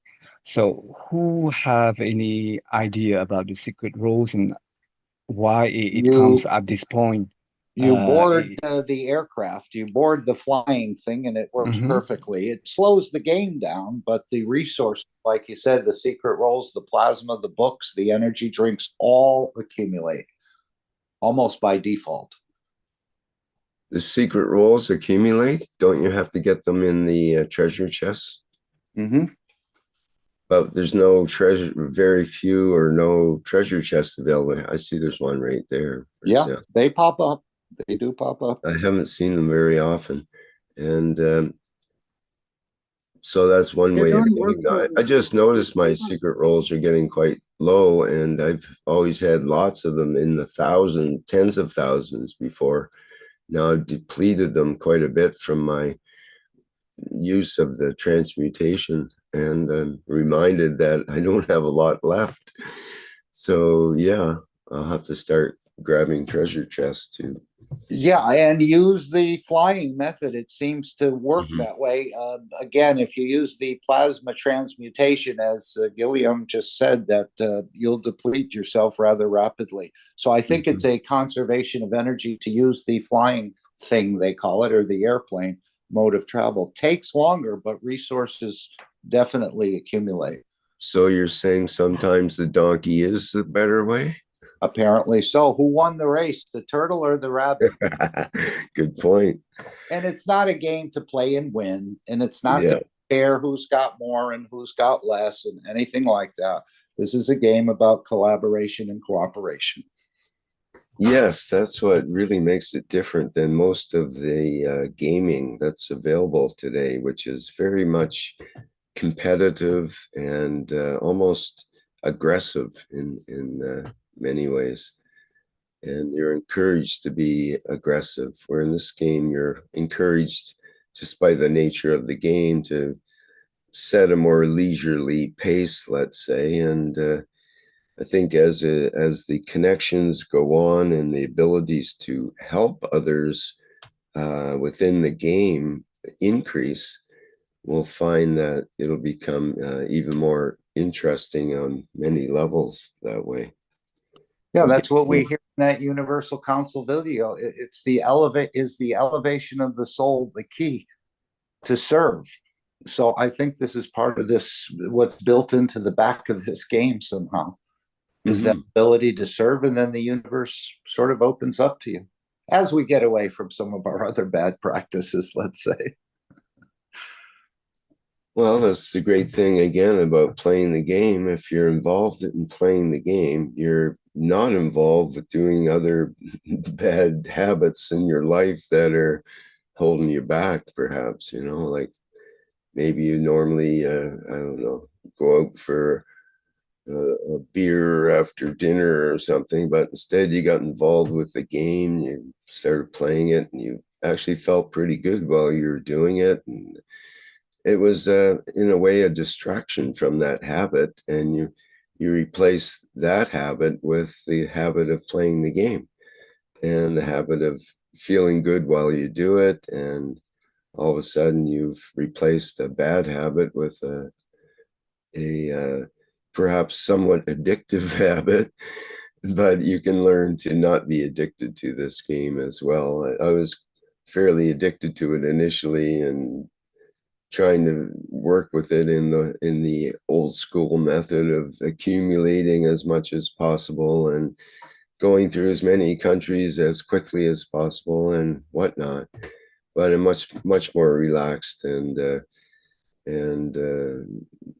not laid back about it now. And I just play when I want to, and exactly I try to check in every day and do the basics and spend a little bit of time at least. And I'm looking at it as I don't have to play. I get to play. I'm privileged to get to play. And right, yeah. You're accumulating perhaps some cash coin for future use. So again, you can apply as much or as little as you'd like. There's no prerequisites. But I think there's a processing going on within this game of the ones who play it. Slowly, gently, maybe even subclinically that you don't notice, but the accumulation of it will result in a better thinking, speaking, and acting sort of emotion. That's just my thought, the way I'm seeing it. Yeah, I think so. Okay, perhaps we should move along here. Is there any other comments or questions about the game?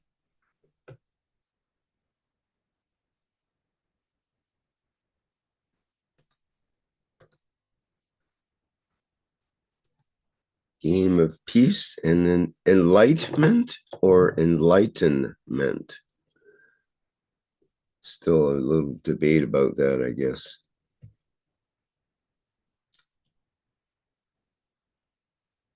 Both are nice. All right, before transmutation time, I've got a video to play.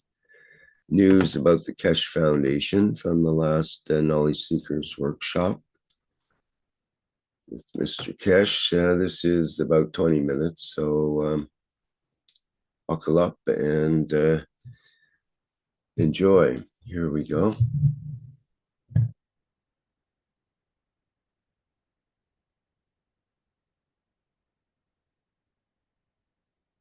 Greenhouse has no glass roof, and we use it to see the technology how to spray, and we spray our greenhouses with a evolution of what we call the drones. Has been one of the biggest problems for agriculturists to use the Keshe Foundation because it's too much laborious to spray every day. Now, with this technology, we just leave these in the fields, and each drone covers tens and tens of thousands of squares. It comes home, it lands, doesn't need anybody, it fills itself up when it's completed the cycle and goes back. In a way, the next generation has a preset memory, doesn't need the operator. Lands on the platform, fills up, gets charged, and then comes back. This is an evolution in the technology that brings us into heavy agriculture. And in the center of this building, there are two swimming pools, around about 180 to 200,000 liters of water. In the next few days, we start growing fish, no food. We want to see how we can change the food of the, we can grow the fish. We feed them through cosmic ray technology and what we know. And we have to train our staff that do not interfere with the fish. Chinese, 80% of them don't know even what to do with the fish. They eat it, but they don't know how to look after it. And we had experiences with Chinese who have no understanding of the fish. So now training to the Chinese scientists that we don't want to feed, but what they get fed is exactly what we are feeding the plants. There's two reasons we did this, and you will see it most probably in the future videos. You will see the pool. We learned from the work with Alex in Africa, if you remember the swimming pool. And we learned from work we did with the Norwegian salmon industry. We learned from the work we did in fishery in Ghana and in Gambia, that the fish does not need food, but it needs an environment that it can be pleasurable. So we have set this new pool, which you will see very soon. When the fishes live, they live in an environment of the pleasure, not as hunted. We have changed a lot of our structure that will become the basis, fundamental basis for the fishery agriculture of tomorrow. We want to show that we can produce fishes with omega-3, than omega-6 and poison and cancer in the fish because of the stress. This pool is nearly ready. It's just we are waiting for the last pieces of the equipment to go in, and then the fish will be fed by cosmic rays. It'll be evolution. We see how we succeed, we see how we move forward, and this is part of this. But the most important thing why we put this fish tank here is to show that the product, there is no chemicals. What feeds the plants feeds the fish. Cosmic ray. We can feed ourselves without killing. Those of you who are addicted to can live off it without actually dying. And shows that the process is natural, and it replaces the present heavily industrialized, chemicalized, growing fish. A quarter of the price to feed healthy fish, fish that can be medicine to man. So we grow in the fish, and the Chinese have next to each other, together. And the purpose is that we go for 2 or 3 years with this growth, with this way, that we produce herbs, We produce Chinese herbs back to strength they used to be maybe 100 years ago. People nowadays don't believe in Chinese herbs because they don't have the strength of it. We speak with the farmers. They say it doesn't have what they used to. Now we are taking the chemicals and the combinations which is put into it. When we are mass producing in tens of thousands of meters the Chinese herbs with the effect of 100 years ago. No chemicals, and at the same time, because they energize with the energies of what we call cosmic rays, much more powerful. We do not sell these products into the market to sell.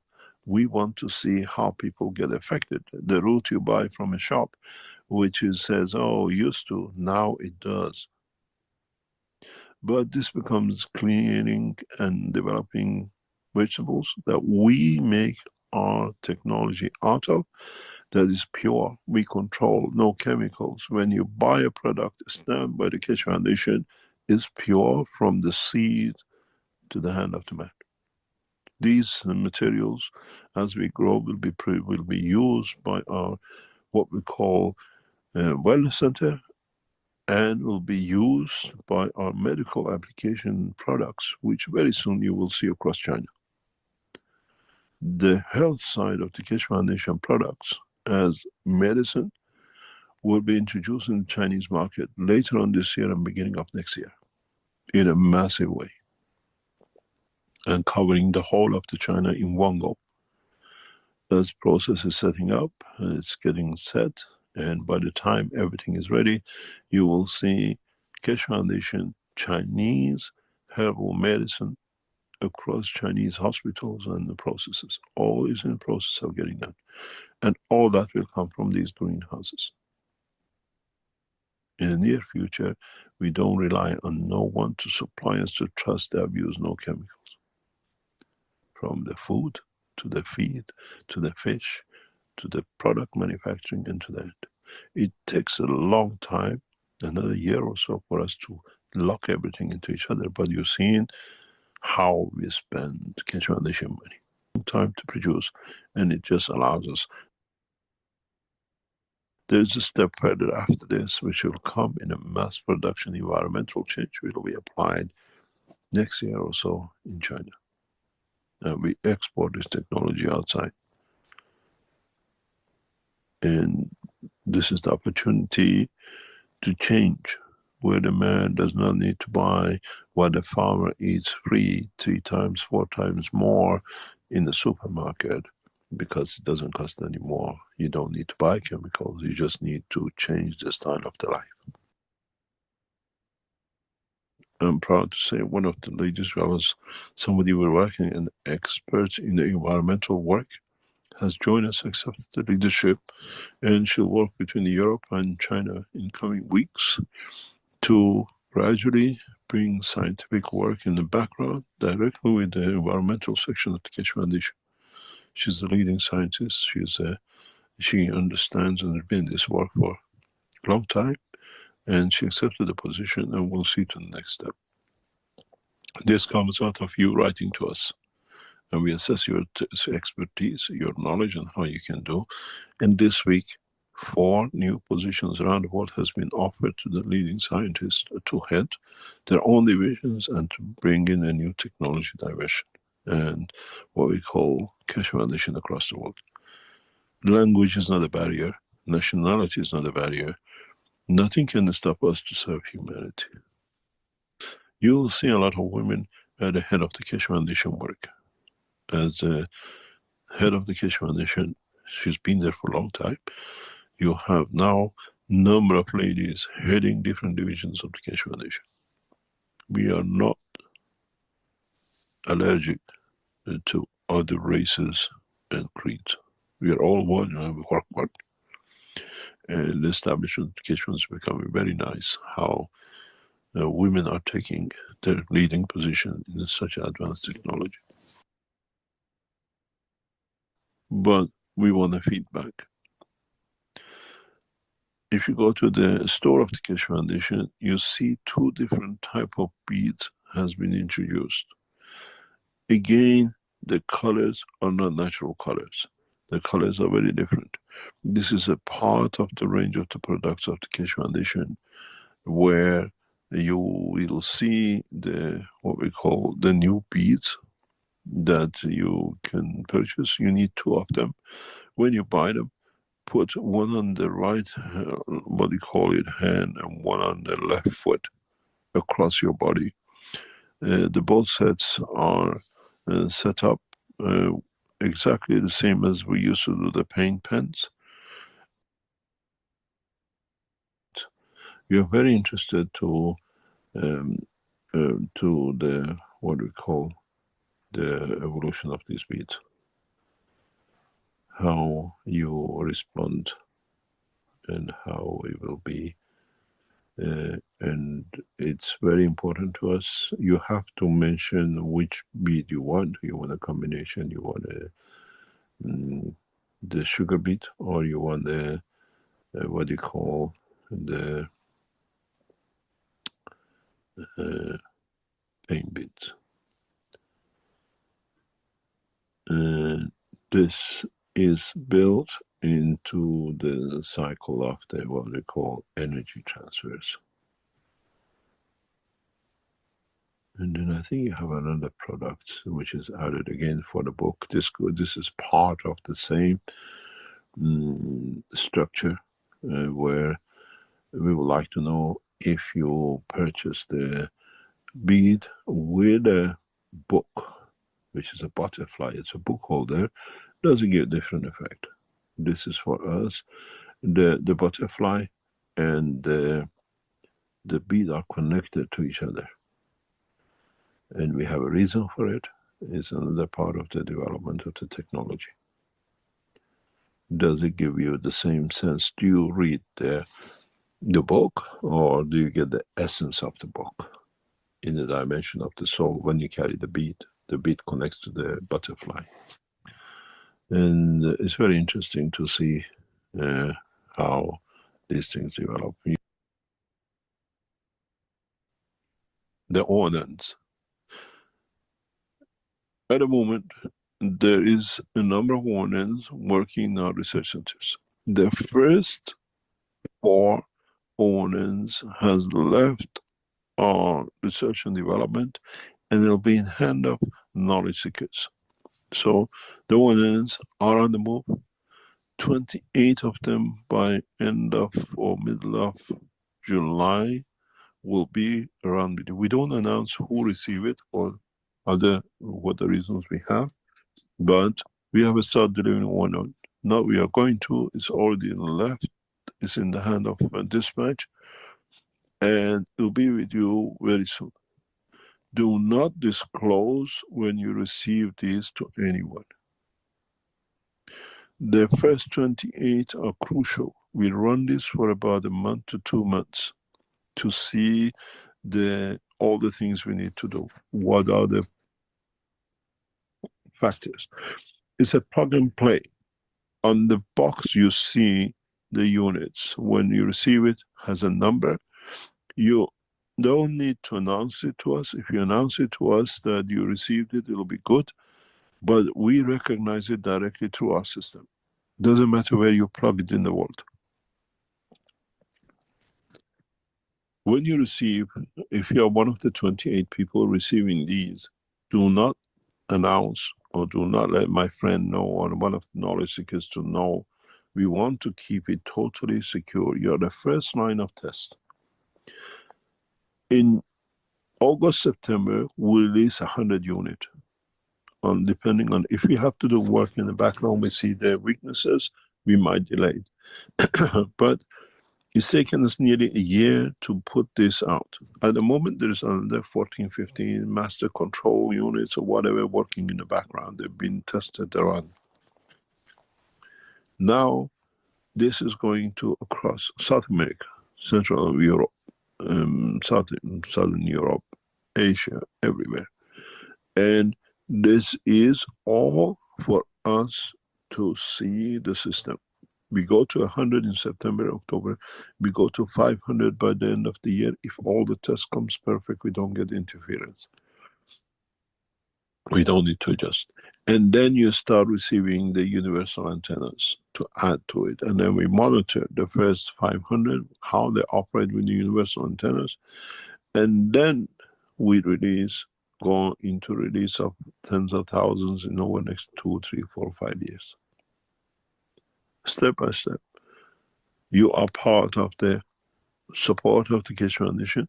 You are part of the work of the Keshe Foundation. You supported us. Now we're going through the phase of testing. The way we tested in agriculture, now we're testing the system across.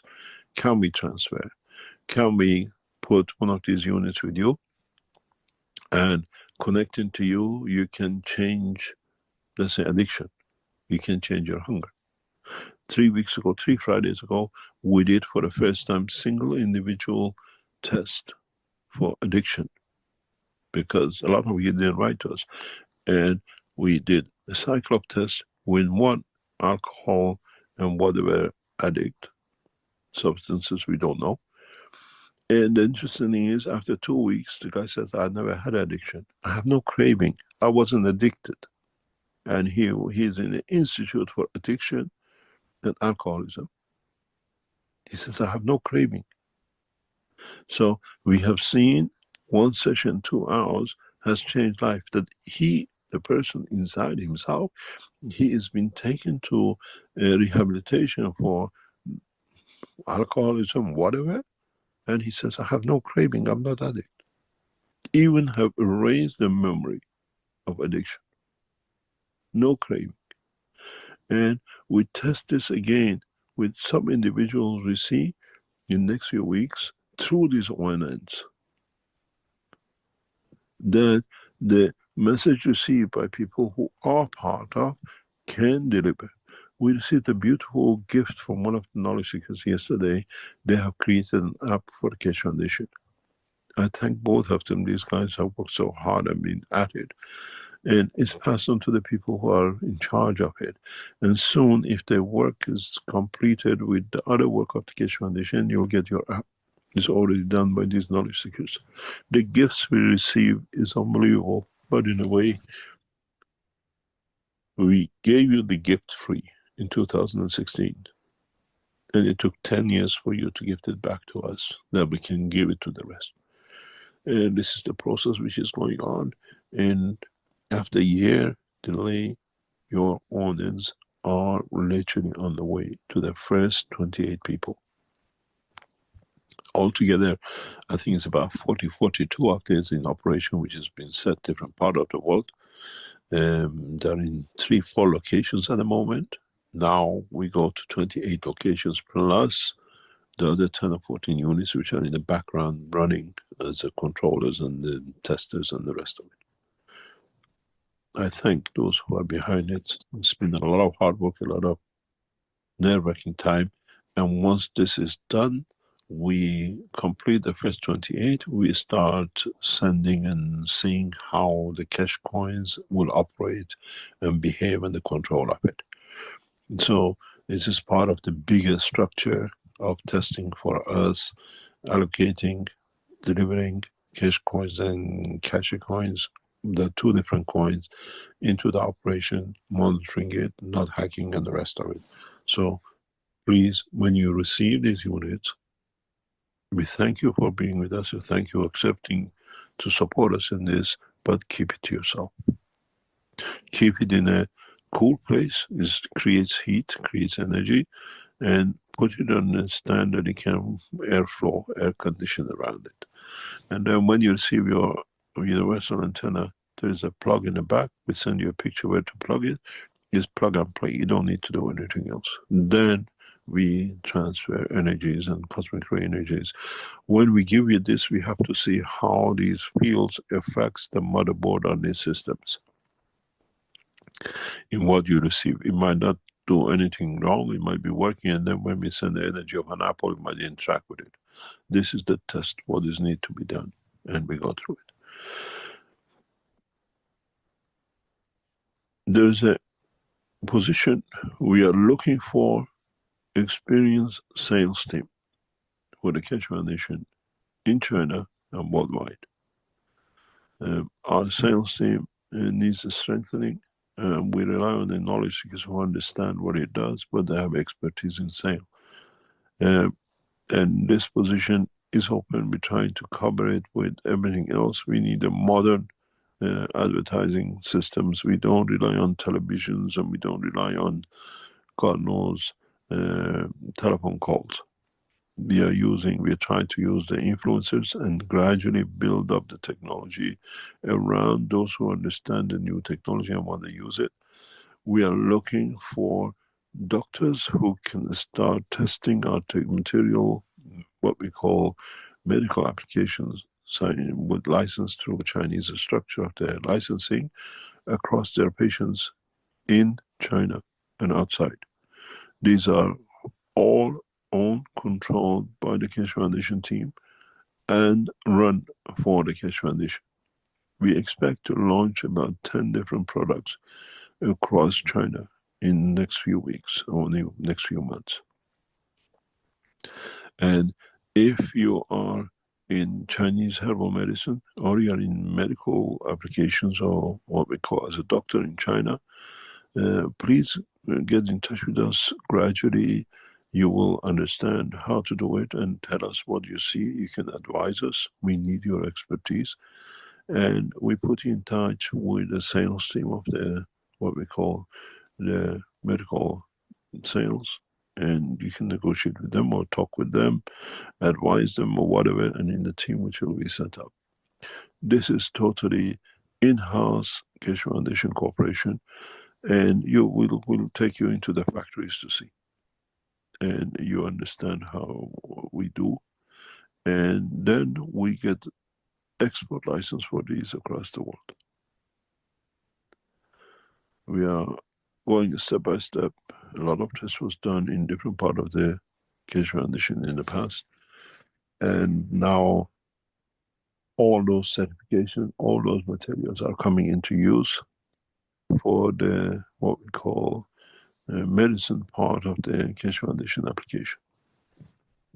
Everything is under the regulation and what we call certification of the Chinese authorities, and the products will be simultaneously spread across China. Every structure for this is already been set up by knowledge seekers, and now we are amalgamating everything together. If you have any expertise, if you have developed anything, get in touch with us. We look at it. If it is something feasible and something we can do, we join you. And we ask you to join us to be part of the bigger expansion and development.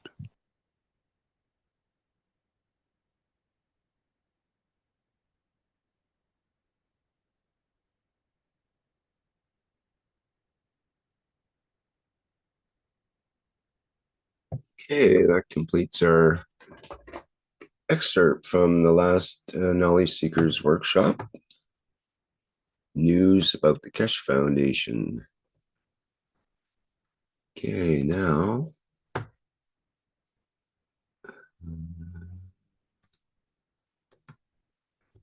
we can move into transmutation time with Moshfek.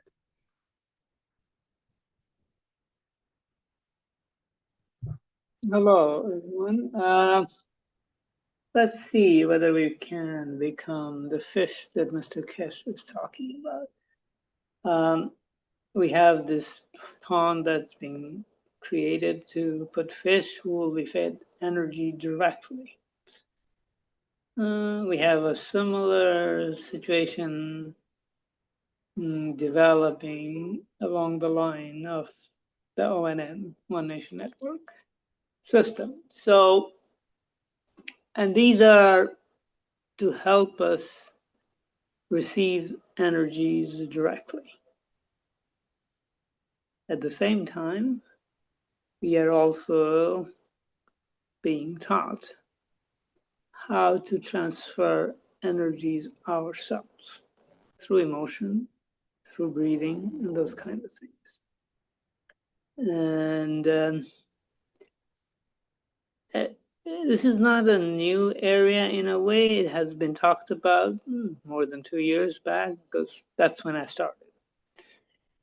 And so I'll talk a little bit about energy transfer. The main factor in energy transfer it's not just energy transfer to the body, it's energy transfer also with other plasma systems. I have done experiments in both areas.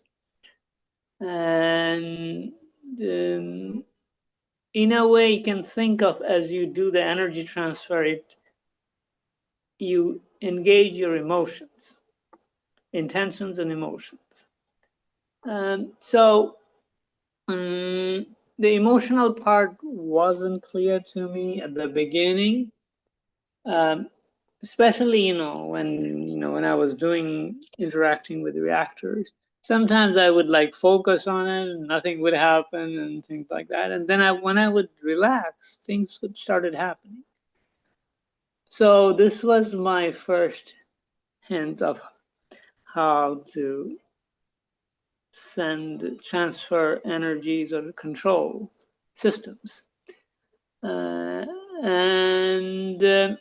So controlling external plasma systems, which I built, these are reactors I built. These are glass reactors.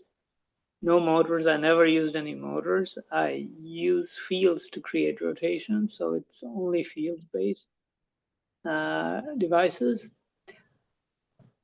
And so as we started to learn more about our souls, I shifted my focus mostly, instead of experimenting with reactors, I started doing it with my own soul.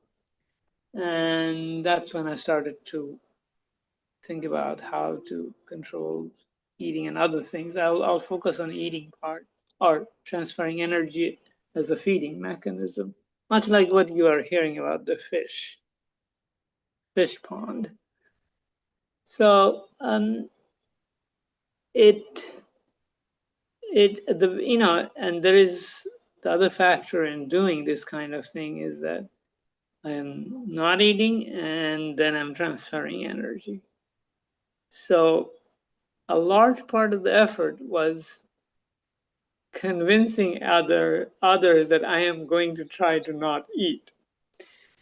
It was more work than I expected, but it worked. It's still, there is people that kind of make noise about it, but it's under control, let's say, because I have demonstrated that it is possible. So at least there is some level of this recognition. So in doing this kind of experiment, there are some situations like this that arise. But coming back to the transfer of energy, I was mostly focusing on intention and sort of like trying to create the feeling in a relaxed way. And this original thought comes from my experiment with plasma reactors that I built. So this is what I was doing with my reactors. Now I'm applying this to the soul-based energy transfer to myself. And it's not just energies transferred to get fed, but I have done other things which made changes to my physicality. So I won't focus on that too much, but let's focus on this topic of transferring energy to get fed. So the emotion part is definitely a very important part, and it has to be not like, we can also, just like clenching fist when we're trying to do something, there is an emotional equivalent of like putting, I'm trying to do it in a hard kind of thing. That never works. And this, as a part of our conditioning, we have this tendency.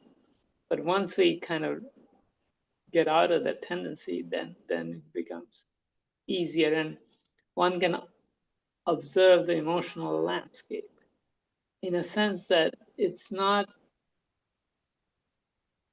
a like a one emotion, it's ebbs and flows of emotion. So it's one has to get used to it, and there are noises in the sense of other emotions clouding it. So one has to kind of like be aware of those kind of things. And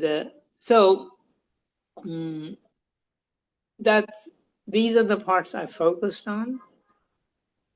And one of the things that Mr. Keshe has mentioned recently is the breathing part. And I never focused on breathing in doing any of these experiments. But the breathing did change as a byproduct of the intention and the emotion. It's not something I was conscious about, but now that we are talking about breathing, I noticed that there is a breathing change. Definitely there is some change. And it has happened almost not by paying attention to it. I was not forcing anything. And for example, like when I do energy transfer for like solid food or that kind of things, then there's one kind of breathing, and when I'm doing it for water, it's a little bit different. It's very distinct. I mean, you can tell that there is a different kind of breathing happening as I do that energy transfer. So it's intriguing that the breathing, I didn't have to consciously do it, but the intention and emotion took care of it. So this is something that was kind of a bit interesting in a way. So one can use the breathing to affect the emotion. Like when we do deep breathing, we become calm. People are aware of this kind of thing. Other kinds of breathing does other kind of emotional changes, and you can try out different things.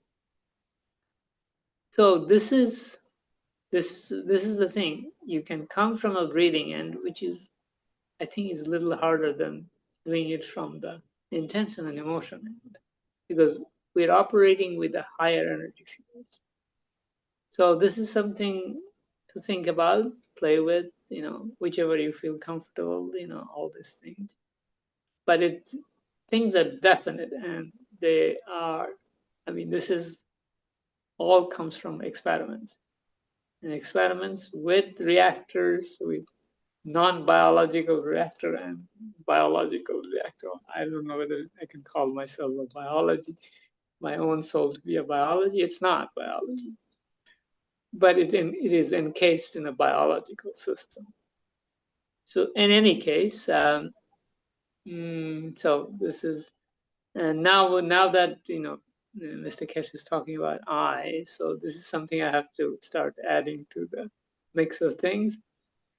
And interestingly, so you have to be, yeah, any of you listening to me better be careful, because my two eyes are of two different colors, as Mr. Keshe said. It can cause all kinds of situations. I will just leave it at that. So I didn't know about it. I'm doing some eye exercises to get rid of my glasses.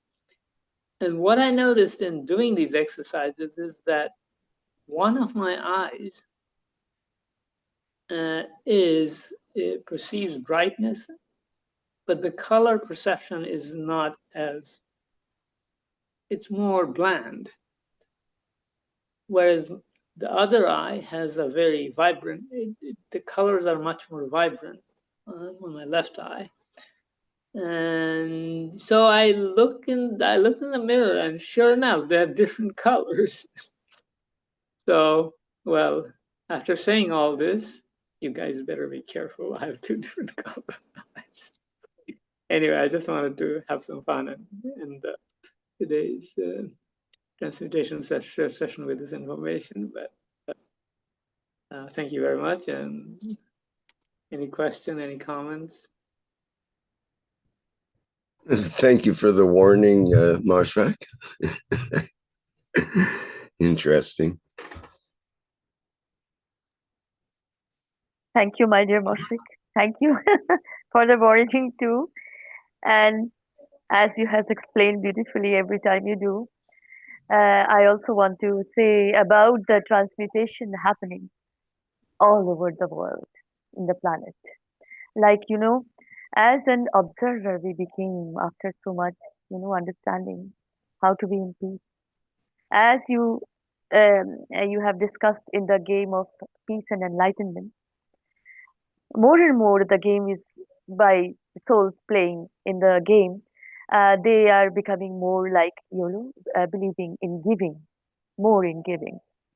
So this is how, uh, as the game of enlightenment, peace and enlightenment is also manifesting in the world, in communities, in nations, when we can see in physicality as evolution, but actually the soul evolution is going on.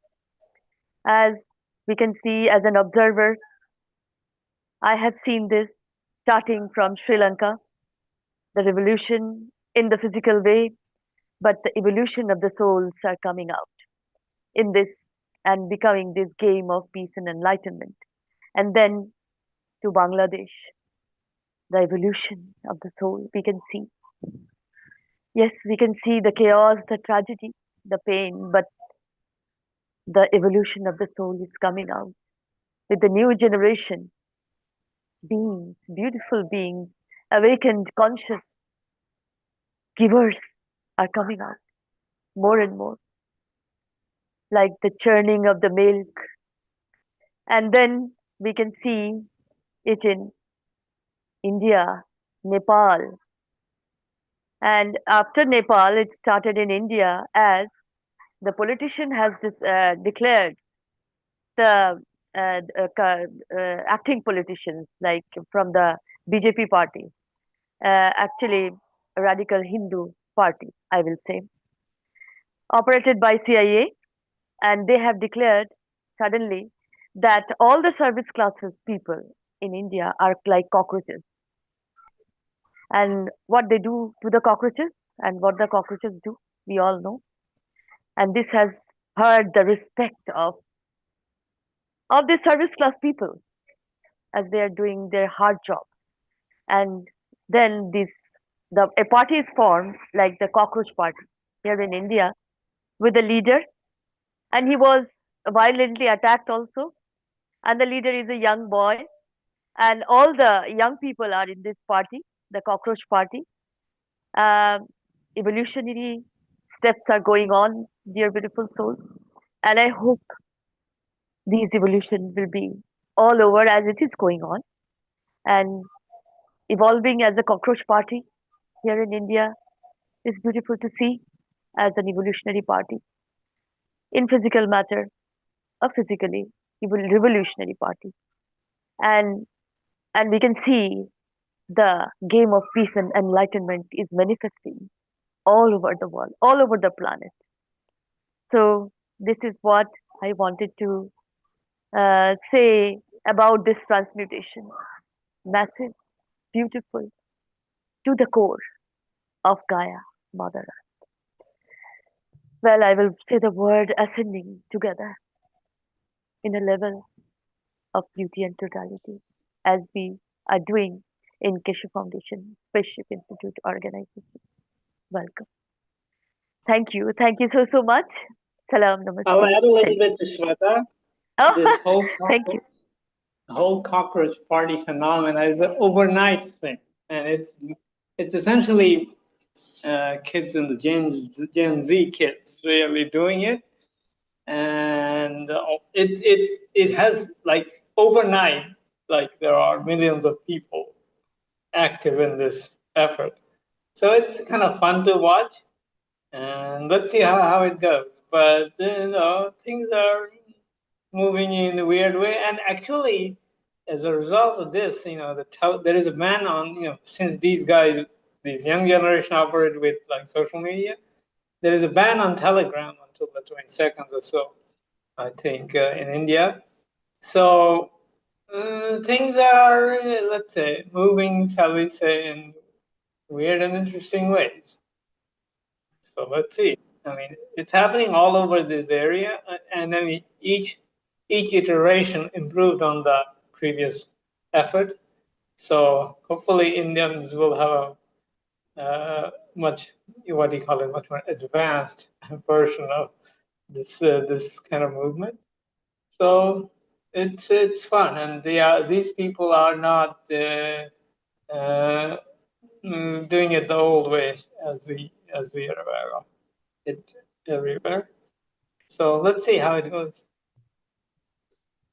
We had a question from Tender while I have both of you online here, with Shweta and Mashfaq. She says, do you understand each other's Hindi and Bengali language, Shweta and Mashfaq? Yes, I belong to a Bengali Hindu family, and my mother tongue is Bengali, so I understand Bengali, Bangla, and of course, Moshfaq understand Hindi, in a way. So there is an interesting thing about Shweta, about Bengali and Hindi. It's kind of like Portuguese and Spanish. It's the Portuguese speakers understand Spanish. The Spanish people have difficulty understanding Portuguese. The same thing here. The people who speak Bengali easily understand Hindi, but the Hindi speakers don't understand Bengali as easily. So it's a kind of like one direction kind of understanding. Yes, exactly. Yeah, Thank you, Tender. Thank you, Tender, my dear. Thank you for asking. Thank you, my friend.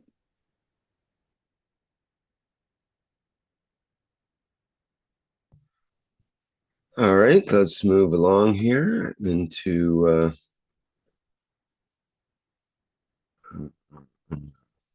see how it goes here. I think we can skip this. I think I have a video to play, 6-minute video.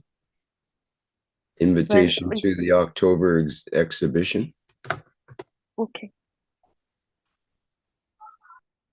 Okay, let me play that.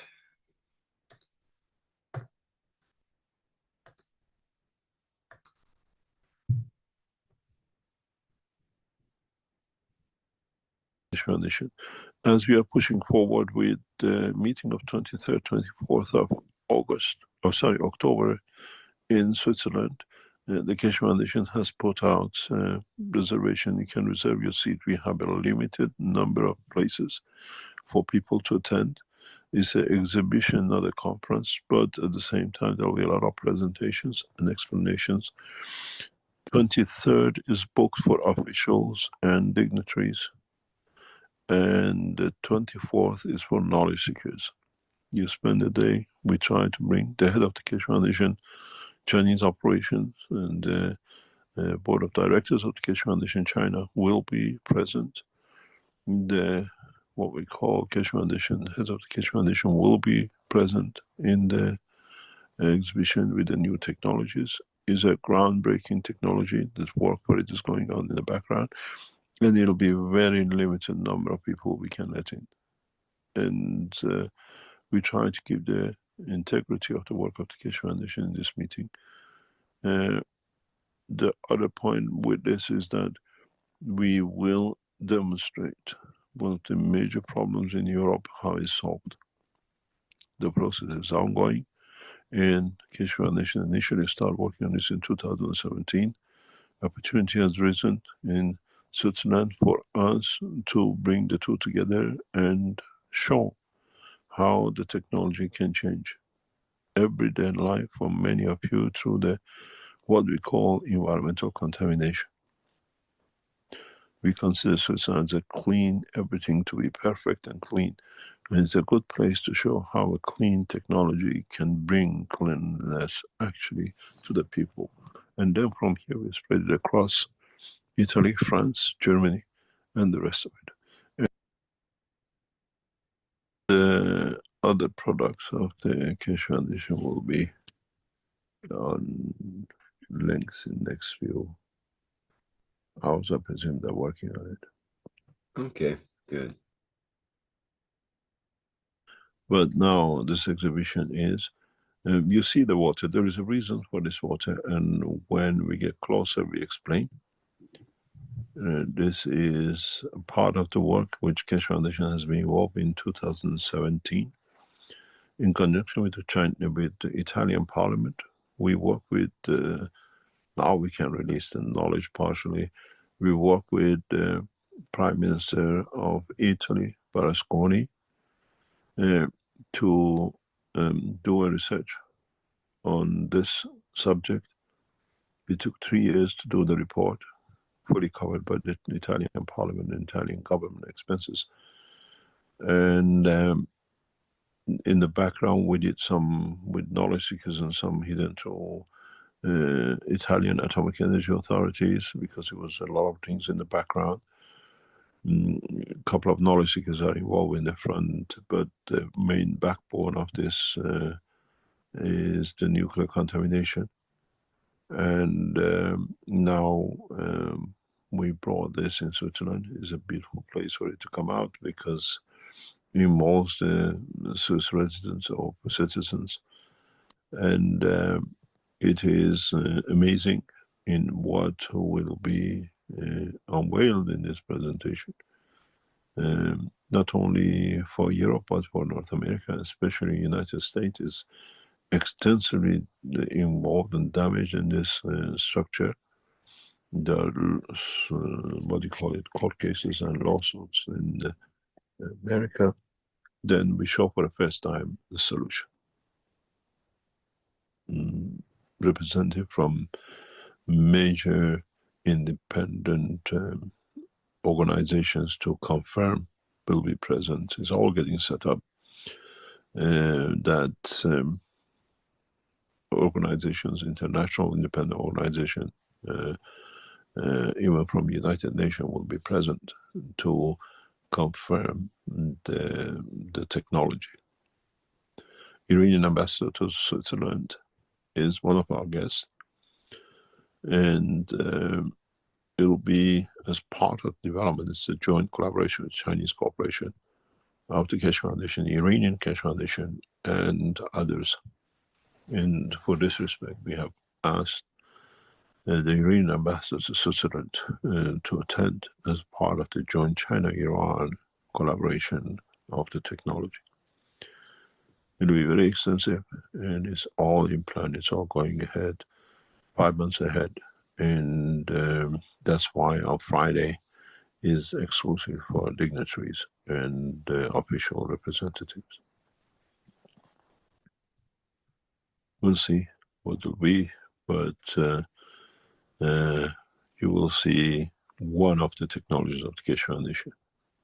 Amazing. It will bring a change, and it will bring a drastic change to part of our life. Every day we live with it. And in North Europe and America, extensively damaged by this. Now we have the support of the Italian government support project, what you call it, report. Our own report is getting piled up independently, and a solution and confirmation by independent organizations, international organizations, that they'll be there live testing and confirming. Thank you very much for today, and look out for the other products which will be posted up today, tomorrow by the Keshe Foundation, especially the beads. If you buy the beads, you have to write to us. It's your obligation. We have to know how beautifully your soul gets elevated, and that'll be interesting.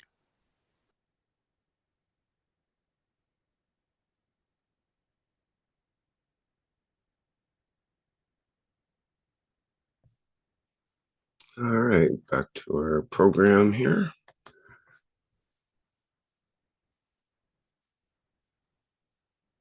Let me see, before we move on to our next part, we do have a question, but perhaps that can be addressed from ESS Fractal eStudio in YouTube. He says emotions are energy plasma transfer then? It can be. It can be. Plasma transfer. It can be. In a way, energy transfer is there, but sometimes it doesn't work like that. You know, it simply become the physical form in a way. And when we actually uh, the plasma transfers, the emotions actually uh, understood in the level of more in the level of peace, and the plasma does work like that in the level of peace. The intention, the according to the ethos of Mitra, like that, and that the emotion, we can say the balanced emotion in a way. We suddenly don't know how balanced it should be, but there should be a balance, like too much not draining energy, too much not excited, too much, and the intention should be, in a balanced way. Then the emotion gets balanced, and the plasma transfer that emotion to wherever it is needed in your body, in your soul, in the universal unified field, everywhere. But sometimes all the emotion doesn't work like that, and sometimes these emotion became trapped in the physical form, doesn't uh, drain more energy. So this is how emotion works in a way, as I understand.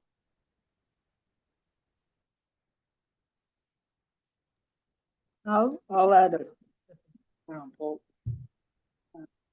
The emotion is essentially interaction of two plasmas.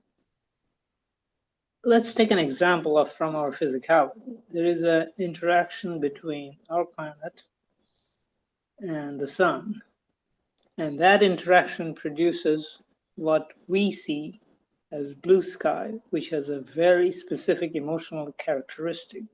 Blue has a calming effect and all that. But it's an emotion expressed between the planet Earth and the sun.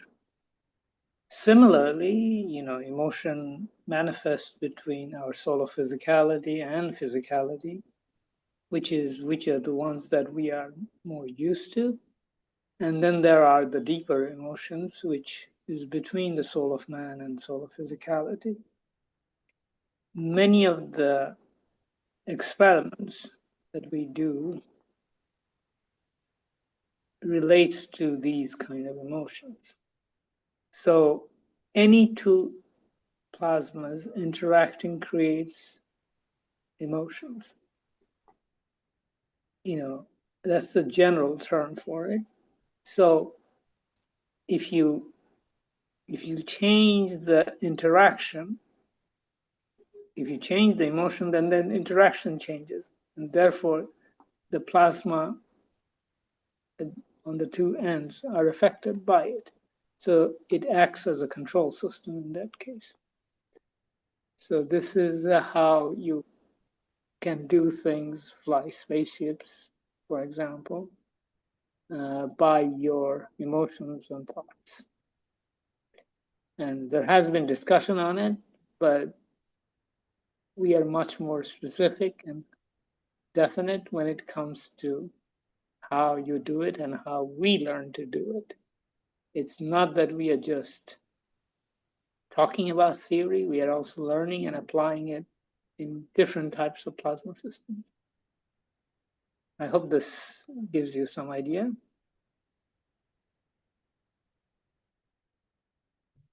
They responded with, see here, thank you very much for your explanation.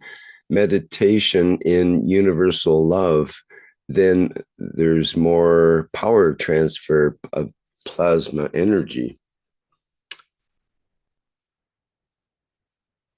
It mentions in the past, Buddhist yogis fly because of this. Wow. And you can ask a mother how universal love goes equally to every child. The mother knows. And there's no need for a meditation tool sometimes, my dear. It comes like as in the game of peace and enlightenment. The giving emotion is coming out like this, and it will come out, and the mother knows. So this is how emotion works in a way, balance. Thank you, my dear.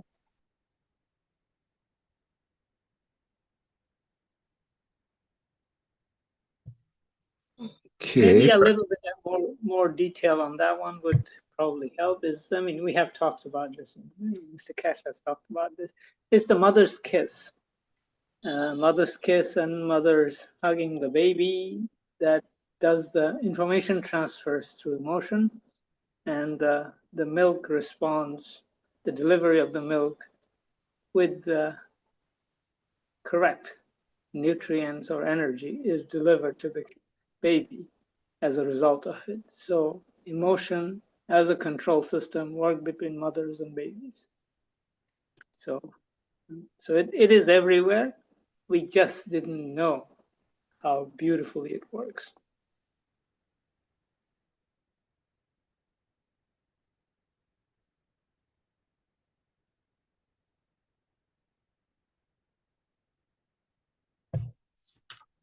Okay, thank you, Shweta and Mosfek. Perhaps we should move to our needs and wishes now. Yes, my dear. Thank you. We, the Universal Council, elevate the soul of the leaders and the population throughout the American continent to live in harmony, respecting each nation as equal. Our wish is our command. We are present.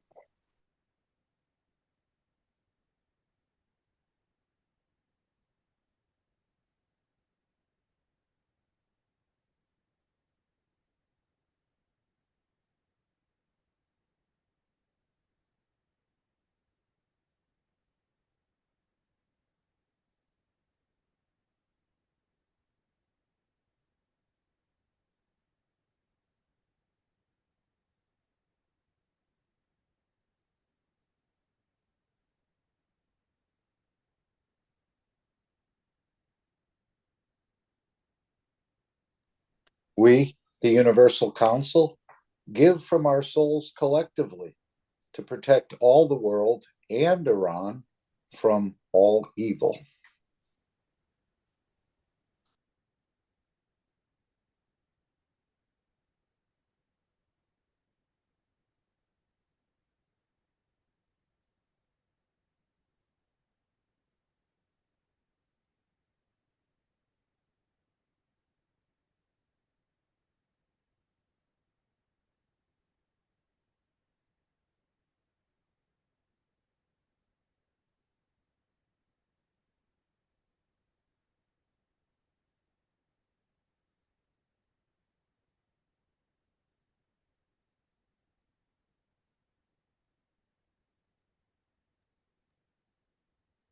We, the Universal Council, give from our soul for protection of those living with fear in natural disaster areas, and our soul wishes to help cover all emotional and physical needs. Our wish is our command. We are present.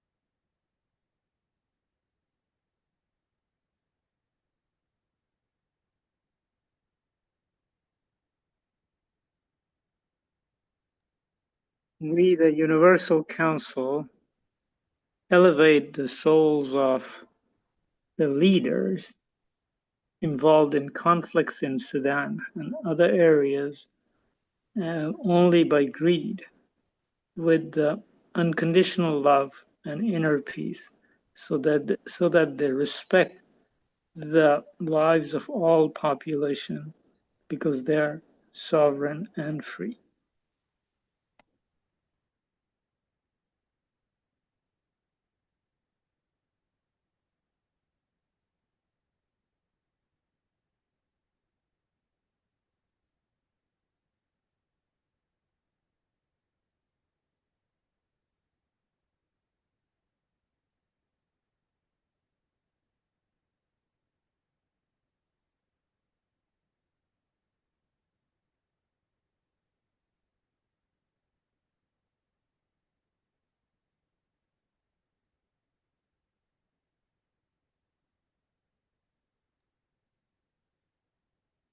We, the Universal Council, give through our souls that Russia and Ukraine can find peace for the sake of all the families of the planet.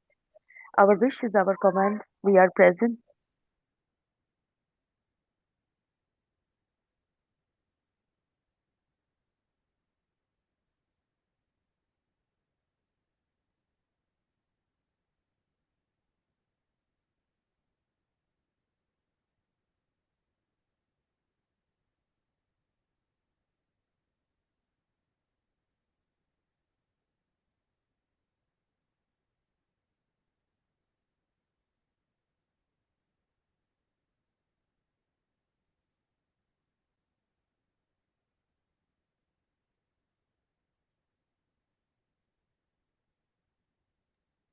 We, the Universal Council, give freely our soul to elevate the soul of the leaders to achieve peace in the Middle East now. These are our wishes, and our wishes we command.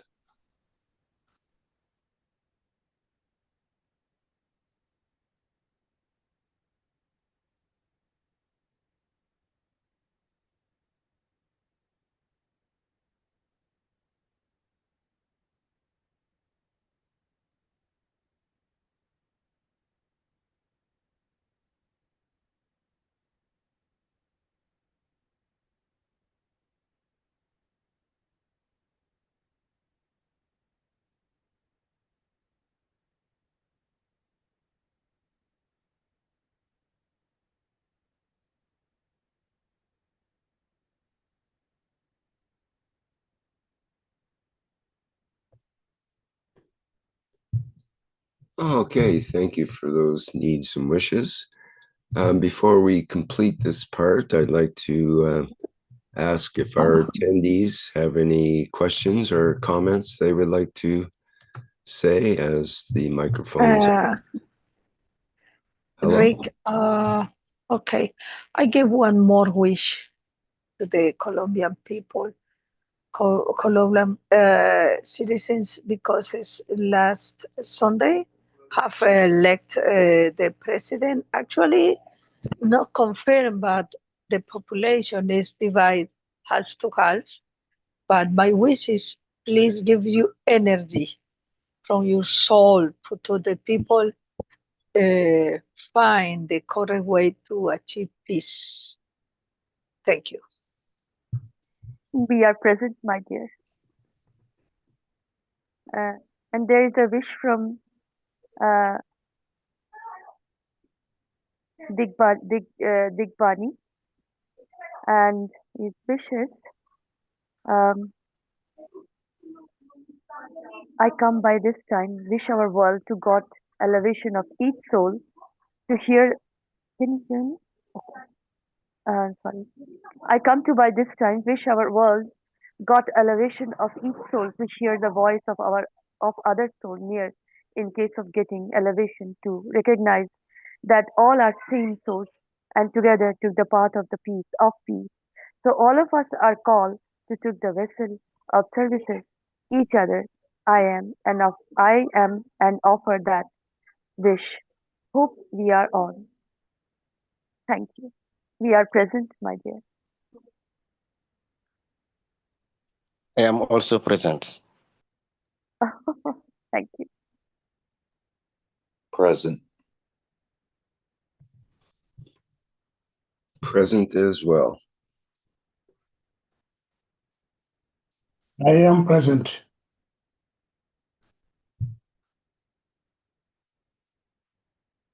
Nice to hear you, Dr. Gatawa. I say, I am present. I said, nice to hear you.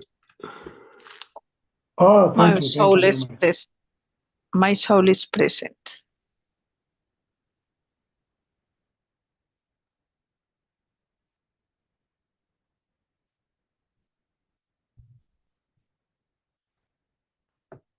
All right. Well, on that note, let's move into the end of our program here. If there's no further comments or questions, I think we're good. Thank you, my dear. Yes, thank you. Thank you so much, my dear Rick. All the love always. We are here to serve, not to be served, my dear beautiful souls. The key to peace and enlightenment. Welcome, welcome, welcome. Swagatam into the beautiful, beautiful, beautiful energy of one planet, one nation, one race for justice and world peace. Welcome to the beautiful energy of Keshe Foundation, Spaceship Institute organization. Welcome, welcome, welcome in this universal space of peace, love, and abundance. Welcome into the beauty and totality of all souls in existence. Welcome home. Thank you. Thank you so much. Salam, namaste, salute the Universal Council.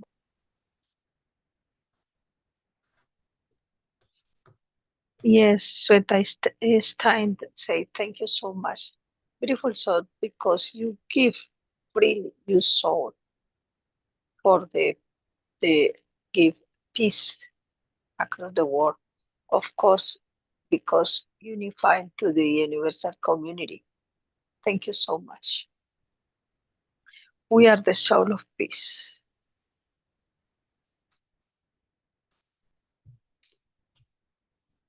Well, thank you to all the members and support members of the Universal Council for putting together and presenting today's program, which has been the 436th One Planet, One Nation, One Race for Justice and World Peace, 436 weeks in a row. And we'll continue with next week will be June 30th, and expect to be here at the same time.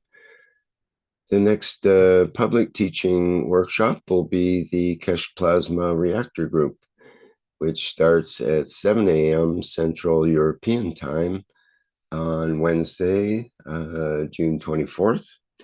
And that's open to the public for folks that would like to do a deep dive into some of the teachings of the plasma technology, or if you have something you'd like to present in the way of plasma or of the any of the works of the teachings of Mr. Keshe and so on, or if you have something independent you'd like to bring forward that might be useful, that's a place to do such things.